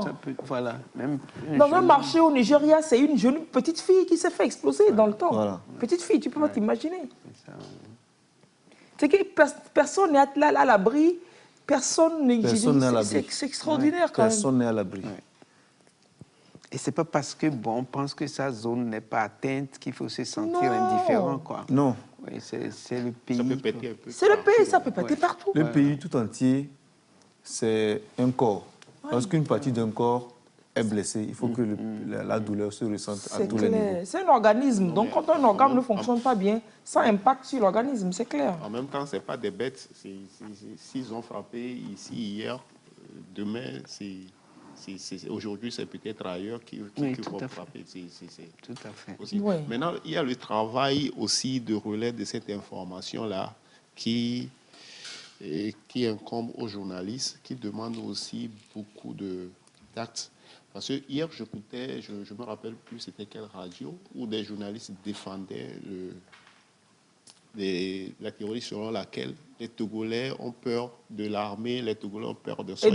Et donc, pourquoi? Voilà, donc je me dis, les journalistes, en ce moment, doivent savoir parler Quoi à la dire quoi, population. sérieusement?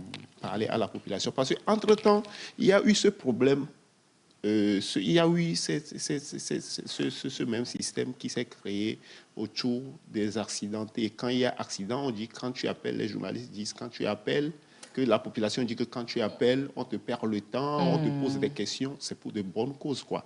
Et sachez-leur dire que c'est pour des Pourquoi? bonnes causes qu'on vous pose des questions. C'est pour mieux avoir de précision ou bien le temps que la voiture soit prête et tout pour qu'on vous rejoigne sur place. Au lieu de bien préciser. Et quand vous êtes encore au téléphone au moment où la voiture a démarré, que la voiture arrive au vous moment où retrouve, vous êtes quoi. encore... C'est pour Il faciliter faut qu'on sache éduquer la tâche. mieux. Voilà, c'est pour faciliter la tâche. Aujourd'hui, il n'est pas question de qui est d'accord avec le pouvoir ou qui n'est pas d'accord avec le pouvoir. Le terroriste ne veut pas demander ton parti politique avant de te tuer. Voilà, pour aider dans cette affaire, c'est que tout le monde court le risque. qu'on dépasse ça. C'est ça. Oh non, là, ce n'est pas une question politique. On appelle ça union sacrée nationale. On n'a qu'à arrêter de se dire des choses peut-être qui vont pas aider à la lutte. Attends quoi, tu vois quelque chose, tu ne dis rien, ben c'est toi. C'est toi. C'est toi. Non, non, sérieux, ça dépasse la cause politique. Ce n'est pas une affaire de toi. je suis de tel parti, je ne suis pas de tel parti. Le terroriste, il s'ancre de ton parti.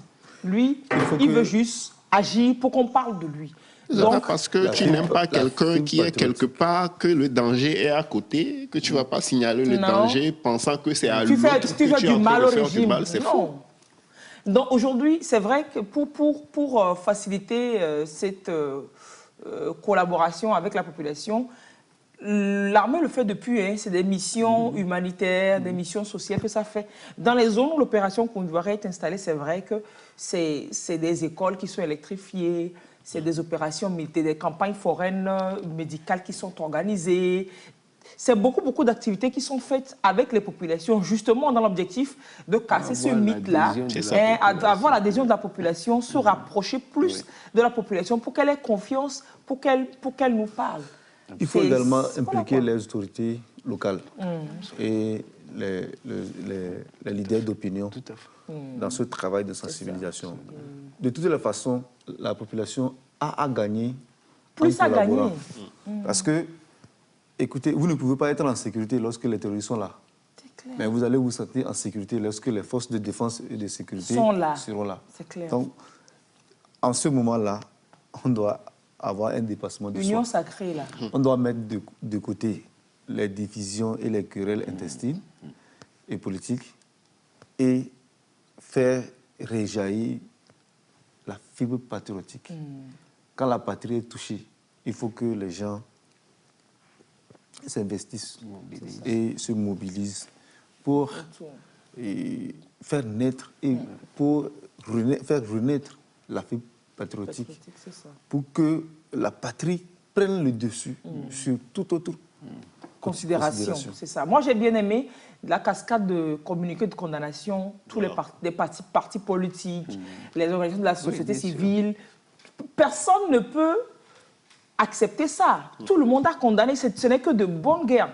Ce n'est pas une affaire de on a attaqué des soldats, donc on a attaqué un parti que je n'aime pas. C'est-à-dire que ce n'est pas possible. Non.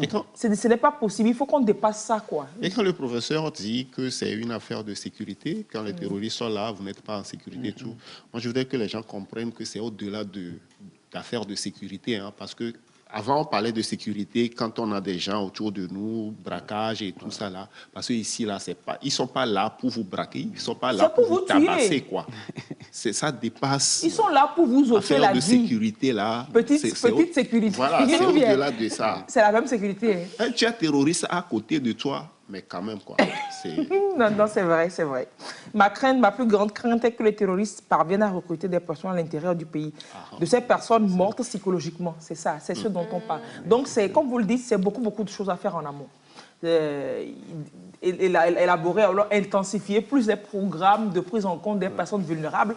On en a quand même déjà ici des programmes d'appui aux personnes vulnérables, des programmes qui offrent des passerelles à toutes les personnes pour que personne ne soit laissé sur le côté et que ces personnes puissent trouver une solution en ces terroristes qui leur promettent des choses. Ils ne peuvent rien vous donner. Hein. Ils ne peuvent, quel que soit ce qu'ils vous promettent, ils ne peuvent rien.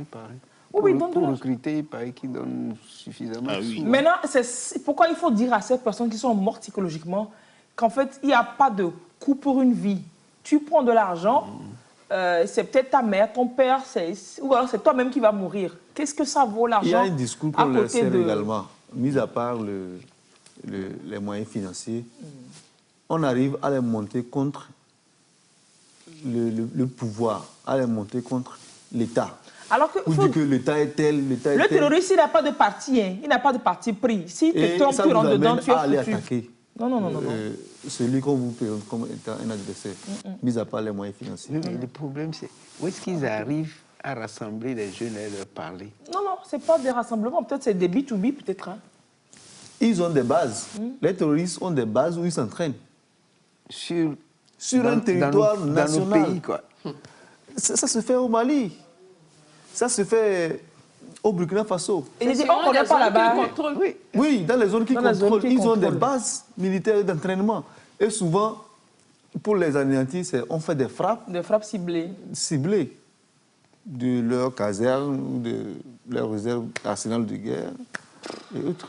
C'est grave. Allez. C'est là où je dis qu'il y a une faillite des États, notamment les États du Sahel et du Maghreb. Ils ont quand même qui a fait fleurir et prospérer ces groupuscules téroristes qui aujourd'hui se sont essaimés et sont en train de migrer vers les pays de l'Ouest africain. Allez, on a plein de téléspectateurs qui présentent leurs condoléances les plus attristées aux soldats et aux familles des proches décédés. Et ils souhaitent prompt guérison à ceux qui sont encore sous soins et qui attirent l'attention sur des petits-enfants, des petits jeunes qui aujourd'hui quémandent au bord des routes et des rues qui deviennent de plus en plus nombreux. En même temps, on ne va pas stigmatiser tout le monde, mais c'est de la vigilance, quoi. Quand un phénomène prend de l'ampleur, qu'on zoome un peu dessus et que l'on... Merci d'attirer notre attention sur tout cela. Merci vous-même d'être vigilant autour de la chose et de commencer la guerre à votre niveau contre cet ennemi commun que nous avons. On va faire un petit hommage. Il est poète, il s'appelle Armand Essot. Il écrit, hein, il est très prolifique en écriture, il est très inspiré. Et à chaque occasion, il publie des mots qui touchent. Alors Armand, hier, a publié une poésie encore, alors que l'on faisait l'hommage aux soldats tombés à Tekpa Kandi. Nous avons essayé de faire un petit montage dessus. Nous vous proposons de suivre et on revient juste derrière.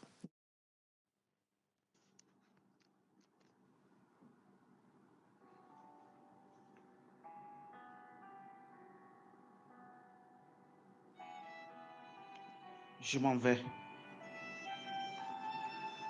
Frappé par une mine brutale, je m'en vais vers l'autre rive. Tel est mon destin. Je ne sais pas. Mais ce que je sais, c'était mon choix. Mon choix d'être un artisan, un combattant pour la paix, défenseur de ma patrie, ma fierté, le choix d'être au service de mon pays. Je m'en vais. À peine 30 ans et je repars déjà. Je pars pour l'autre rive. Un autre service m'y attend dans une nouvelle demeure. Je m'en vais. Oui, je m'en vais. Ici, j'ai été soldat, gardien de la paix, et chaque jour, j'étais fier sous la guérite. Me voilà aujourd'hui, drapé de linceul, dans une bière couverte de drapeaux. Je m'en vais. Oui, je m'en vais. Je m'en vais, triste, mais fier. L'histoire de ma vie me reconnaîtra. L'histoire de ma patrie me reconnaîtra. L'armée togolaise m'épaulera et le peuple se souviendra de moi. Je m'en vais. Derrière moi, j'ai laissé ma famille, qui d'ailleurs me voyait rarement. Mais c'était mon choix d'être utile à ma patrie que j'ai tant chérie. Au mien, je dis, le reste est à Dieu. De la poussière, nous deviendrons. Fini ma vie sur cette terre, mais je retourne en paix, puisque j'ai servi en honneur. Armand Issor, Lomé, 20 mai 2022. Dernier mot d'un soldat. C'est bien triste. Et moi, en pareille circonstance, je pense un peu plus quand même à tous ceux qui sont laissés derrière. Je pense aux enfants de ces personnes tombées, je pense aux veuves de ces personnes tombées. Je me dis que vu que ça fait quand même depuis un moment que l'on a de ces vaillants défenseurs de la patrie qui tombent sur des champs et que ce n'est pas, malheureusement, il faut le reconnaître, ce n'est pas comme si c'était les derniers qui tomberont, est-ce que la République pourrait penser peut-être à créer les pupilles de la République, des enfants de ces personnes qui sont tombées, que ces enfants se disent pris en compte par l'autorité de l'État. Ces enfants qui sont pris par l'État et à Noël, par exemple, on rassemble tous ces enfants et la première autorité du pays peut faire son déjeuner avec ces enfants-là, de ces personnes qui ont donné leur vie pour le Togo. Pour moi, c'est aussi une manière de décorer, de reconnaître le travail qui a été fait par ces âmes-là. Parce que, oui, après l'honneur, le drapeau, et si... je sais peut-être qu'il y a une attention qui est portée à ceux qui restent derrière, à la famille, aux orphelins. Mais pour moi, je me dis qu'il faut une institution aujourd'hui, les pupilles de la République. Il faut que nous jetions un coup d'œil plus particulier à ce qu'on appelle les pupilles de la République. Ils n'ont pas choisi. Hein. Ils n'ont pas choisi. Ils auraient pu être comme nous autres qui avons nos parents, si leurs parents n'avaient pas décidé de se sacrifier pour la République. Donc je pense que ces personnes, que ces valeureux soldats laissent derrière eux, il faut que l'on accorde une attention très particulière à ces enfants-là. À la rentrée, on peut les rassembler, leur donner... voilà, qui sentent que leur père est parti, mais que leur père est là, à travers une institution qui est là. Je voudrais, personnellement, je lance cet appel à la mise en place des pupilles de la République, des enfants comme ça qui sont pris en compte, quoi. Sinon, des frustrations peuvent naître aussi de ces familles, ou bien, monsieur l'historien? Oui, c'est important que ces familles éplorées ne soient pas délaissées. C'est très important parce que si les parents vivaient, si leur papa vivait, ils devaient jouer leur rôle de père. Oui. Maintenant qu'il est parti au nom de la République pour que la patrie prospère, il faut que leur père soit là toujours. il faut que la patrie joue un rôle important dans la vie de ses enfants. Moi, je m'avais dit même qu'il faut qu'on s'occupe d'eux jusqu'à avoir un boulot. C'est clair. Parce que c'est le travail que leur papa devait faire s'il était les accompagner. Vivant. Il faut que ces enfants soient accompagnés dans leur cursus scolaire. S'il y en a qui veulent aller apprendre un métier, qu'on les suive. Ceux qui veulent poursuivre les études, qu'on les suive également jusqu'à obtenir des diplômes nécessaires et qu'on leur facilite l'employabilité. C'est ce que leurs parents auraient pu faire s'ils étaient vivants. Il ne faudrait pas que ces familles soient délaissées. Ça sera très triste et malheureux que les femmes et les enfants de ces vaillants combattants soient abandonnés. Il faut que l'État fasse quelque chose pour eux. C'est très important. Oui, c'est sûr qu'on leur donne peut-être des enveloppes juste, mais après, il faut un accompagnement sur la durée servée. Et c'est surtout en cette période que vous voyez que le métier est dangereux. Et ça va pas amener les gens à se faire recruter. Si les gens constatent que c'est comme ça que ça se fait, de nouveaux candidats n'iront pas. Il paraît que le Bénin a ce problème. Je ne sais pas, je lisais un document hier que le pays a ouvert un recrutement il n'y a pas longtemps. Il n'y a pas eu vraiment de candidats, autant tellement que le pays actuellement veut rapatrier ses troupes du Mali parce qu'il a besoin de troupes au terrain, sur le sol chez lui, pour protéger, parce que le recrutement ne donne pas. Hier, j'ai failli verser les larmes quand j'ai visionné les photos des soldats qui sont Des morts. jeunes, la trentaine à peine. Non, le plus âgé est né en 88. Oui. Non, ils sont des C'est des jeunes, le plus vieux, le plus ancien, ça. Il y en a de 20, En 20. C'était déjà recruté, 97. hein. J'ai vu des gens, C'est des soldats qui enfants. sont nés en 97, 95. Mais ils sont très jeunes. C'est des jeunes, c'est des très très jeunes. Donc, vraiment, j'ai eu de la chair de poule. Oui, c'est des très jeunes. Je sais pas. Et dire que c'est une guerre qui commence, on ne sait pas quand ça finit, on ne sait pas comment ça va se développer. Vous comprenez plus encore pourquoi vous devriez vous impliquer. Nous devrions nous impliquer. Il y a quelqu'un qui envoie un message, c'est le genre de message, c'est le genre de réflexion qu'on ne doit plus poser. C'est dur, vraiment dur de vivre sans travail. Je donne mon exemple, je suis électricien, électrotechnicien sans travail alors que je suis un père de famille et on vit en location. Imaginez ce que je vis dans ce cas. C'est vrai, c'est dur. C'est vrai. C'est clair que c'est vrai, c'est dur. Mais ce n'est pas ce qui va vous pousser à prendre certaines décisions qui ne sont pas justes ni pour vous, ni pour vos enfants. C'est-à-dire que c'est dur, mais tout le monde grouille pour s'en sortir. L'État fait ce que ça peut faire. Vous allez toujours continuer pas à grouiller, pas grouiller, pas grouiller. Vous vous en sortirez. Je ne sais pas si vous avez vu la vidéo qui a circulé un peu sur les toiles où il y a un Français un peu âgé qui a questionné beaucoup Emmanuel Macron, peu avant les élections. Il a questionné et il y a eu des échanges entre eux. C'est-à-dire que ce n'est pas parce que tu es en face du président que tu vas lui dire que tu es pauvre, il n'a te donner l'argent. Non. Il y a une responsabilité que chacun doit assumer. Personne ne dira que les gens ne pensent pas que ceux qui sont aisés l'ont obtenu facilement. Il faut que les gens travaillent. J'ai comme l'impression que les gens veulent se verser dans la facilité pour dire l'État ne peut pas venir travailler à ta place. L'État met sur pied des structures pour qu'il y ait un bon fonctionnement. Maintenant, chacun doit travailler dans son domaine. Chacun doit développer des stratégies pour que le métier qu'il a appris, qu'il puisse vivre de ça. Que les gens n'abandonnent pas. Rien ne se fait de façon magique. Rien n'est gratuit. La vie, ce sont les étapes à franchir, une à une, jusqu'à atteindre un état où...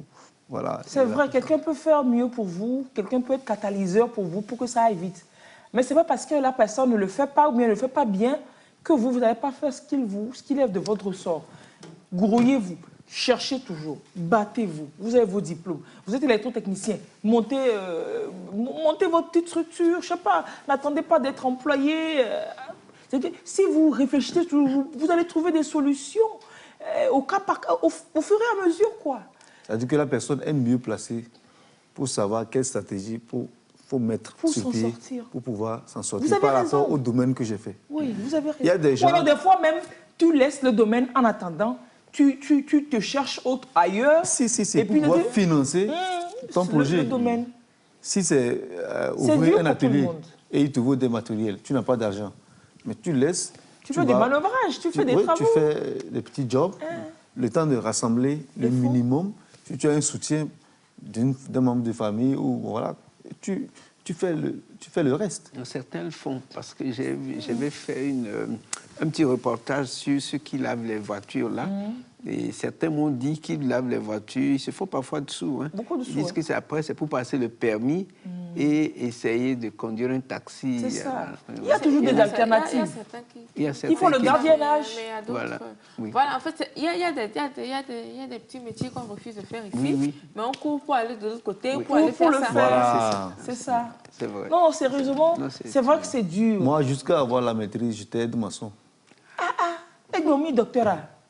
Jusqu'à avoir la maîtrise, je faisais aide-maçon. C'est clair. Moi, je ne continue pas à vendre colico là. Tous les maçons je vends colico au bord de... Quand il y a boulot et que je suis disponible, ils me prennent les dalles et tout ça là. C'est clair. C'est touchant. Et qu'est-ce que je fais avec de l'argent?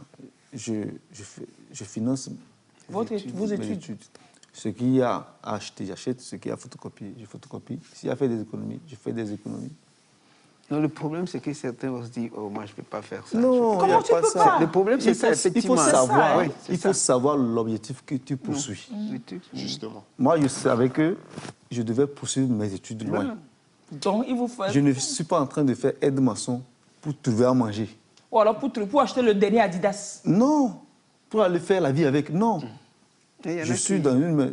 J'étais chez un frère, on me prépare, je mange. Mais il y a d'autres dépenses que je ne peux pas demander. Là, moi-même, je m'en vais chercher de l'argent pour pouvoir faire ça. C'est ça qu'il faut que, il faut que les gens travaillent. Il ne faudrait pas que les gens se laissent à la facilité. Ou que les gens estiment certains travaux comme avilissants. Mais c'est dur, on reconnaît que c'est dur. Hein. C'est dur. Mais on va s'en sortir. C'est quand les temps sont durs que les durs avancent. Prouvez-vous à vous-même que vous êtes un dur. Avancez. Ne vous laissez pas abattre par les temps durs. Avancez. Je vous dis que moi, je vends colicot dans ma quille. J'aime bien faire ça. Je suis la fille de la télé, mais je vends colicot. Ça ne me dérange pas. Tu es maman, oui. Les gens viennent acheter mon colicot pour me voir, vendre colicot, ça fait du bien. Moi, je prends les sous. Non, sérieusement. Votre personne aussi attire les gens. Tu vois, non? Et puis, je viens, je vends, je prends. L'essentiel, c'est que moi, je prends l'argent. Et puis, je fais mes affaires, quoi. Je vends, moi, je vends C'est beaucoup. comme un gars, il y Je vends. a deux vendeuses d'oranges. Il voit qu'ici, c'est une jeune fille qui vend les oranges. Et là, c'est une vieille. Il peut draguer la jeune fille. Et il va acheter les oranges chez la jeune fille. Et il laisse la vieille là. Alors que la vieille a Regardez-moi ça. besoin. Regarde, c'est la vieille qui a besoin de sous. C'est ça. Non, Quand je sérieusement. passe, Donc, votre image aussi Ah, ça attire. attire la clientèle. Comment il faut capitaliser sur tout. Tant que je peux capitaliser sur ça. ça a toujours été une fierté pour moi quand je passe par Siméou, quand je passe par l'Omégan, le grand caniveau qui longe le campus. Tu as fait la manœuvre là-bas? Oui, quoi. Après le bac, quand je suis rentré, bah, j'étais devenu chef maçon là-bas à un moment donné, contrôleur. Contrôleur parce de que j'ai passé chantier. assez de temps là-bas, Vraiment. tellement que, bon, tu deviens Faut pas s'en contrôleur, quoi. non. Mais en même temps, bon, après ça, j'ai fait on a chargé les grouilles dans les conteneurs, où même je me suis fait Vous êtes casser blessé? le pied. Je suis resté sur place pendant 6 mois. Mais après, quand je me suis relevé, il n'y a rien à faire, quoi. Je dois y retourner. Non, vieux mien au dollar. Voilà Il n'y a quoi. pas de son métier. Je dois y retourner parce que j'avais besoin de moins un peu d'argent pour me lancer dans quelque chose. J'avais besoin d'un peu d'argent pour commencer Ça veut dire quelque que chose. chacun Il y a une avait un histoire. objectif, il faut un plan. Il n'y a pas un pays dans lequel les autorités qui sont au pouvoir viennent travailler à la place de la population. Jamais. Ce n'est pas au Togo que ça fait. On se plaît tout ça. On met sur pied des structures pour que le pays avance, pour que ça fonctionne. Et chacun travaille dans son Son coin niveau. comme il a appris à le faire. On aurait voulu que ce soit plus que ça. Si c'est plus, c'est bien. Mais en attendant que c'est plus, là, ce que toi tu peux faire à ton niveau, fais-le et ne te laisse pas embobiner par qui que ce soit avec une enveloppe de machin, etc. pour acheter une vie. Une vie, ça n'a pas de prix. Votre vie n'a pas de prix. La vie de vos enfants. Vous allez prendre l'argent pour servir une cause bizarre, mais le jour là, il va se faire peut-être que quand ça va exploser, c'est votre famille qui sera là. Et vous allez évaluer, vous allez voir l'enveloppe et vous demander si ça là, ça peut payer la vie des personnes que vous avez perdues, quoi. Voilà, donc soyons intelligents. Quoi. Changeons de mentalité. Et vraiment, cette union pour se sortir de cette situation-là, cette union pour se sortir de cette situation. Ben, Servais, on n'a pas fait la minute perdue aujourd'hui parce que le climat ne s'y prêtait pas. Je ne me sentais pas dans la peau de pouvoir rigoler comme j'aime rigoler quand je fais la minute perdue. On vous propose la minute perdue demain. Demain, on va parler de la perte d'autorité, de la perte d'autorité de l'Église, au sein de l'Église, entre autres. Oui, entre autres, Entre parce autres, que c'est même dans la société, Dans la il y a de société. moins en moins de respect. Ouais. On insulte un peu trop facilement. Surtout en circulation. Vraiment, ça. Voilà. Surtout en On circulation. va en parler Ça veut demain. dire que ce n'est pas faux ce que nous disons alors. Oui. Voilà. Surtout C'est un en peu ça. circulation. Oui. Allez. On s'insulte trop. Donc, on en parle demain. On aura en invité un père catholique, le père Kachipele. Merci d'être fidèle à nous demain. Nous aussi, nous serons là demain. Mais d'ici là, soyez vigilants. Occupez-vous de votre vie, quoi. Et de la vie d'autrui. Préservez, préoccupez-vous de la vie nationale, de la vie des autres. Voilà. C'est On l'important. avait promis, ce n'était pas pour terroriser les téléspectateurs, Non, c'est si. juste pour une prise de conscience Voilà. et qu'on ne se sente pas étranger et loin de ce qui se passe, quoi. Il faut, chacun doit jouer son rôle pour la sécurité du pays. Du pays, Voilà, c'est ouais. ça. Ça n'arrive pas À qu'aux son autres. niveau, voilà, ça n'arrive pas Ça exactement. n'arrive pas qu'aux autres. à son ceux niveau. qui nous suivent, Docteur, oui. pour ceux qui nous suivent et qui n'ont pas les moyens pour aller sur la page de la police nationale pour avoir les numéros, au moins son numéro, je ne sais pas, un numéro vert qu'on peut leur donner. Léonore, rapidement, mais on a fini. Sinon, on vous la redonne demain. Sinon, sur la page Facebook de l'émission de la police nationale, du Togo, il y a tous les numéros. Hein? C'est 117, non? Oui, bon, si vous appelez même 117, ils sauront vous orienter. Ça vous orientera. Ça vous orientera. Alors, vous allez sur Facebook, la page de la police nationale, vous avez tous les numéros là-bas que vous pouvez appeler pour signaler tout mouvement suspect. Docteur Alorou Maman, merci énormément pour la disponibilité et puis les échanges. Merci. Merci énormément et très bon week-end à vous. Merci. Enseignant-chercheur à l'Université de Lomé, docteur en histoire, et vos élèves de lycée Lomé Cité vous reconnaîtront. Et puis, c'est ceux qui disent « Allez, passez un très bon samedi, une très belle journée de samedi. Ce soir, 20h, 2 février, tapis rouge pour le coup de grâce de Steven Aff. Les tickets sont disponibles toujours à 20 000 francs. Le ministre de la Culture a acheté un gros nombre de tickets de 20 000. Je pense qu'il a pris 50 tickets de 20 000 pour soutenir l'initiative. Vous pouvez faire pareil aussi. Steven Aff, c'est aujourd'hui. 20 000 francs, c'est à l'hôtel du 2 février. On va s'y retrouver à 20h. Au revoir. Pour aller voir King Messa dans ses jeux d'acteurs. Et comment? Allez, très belle journée. À demain.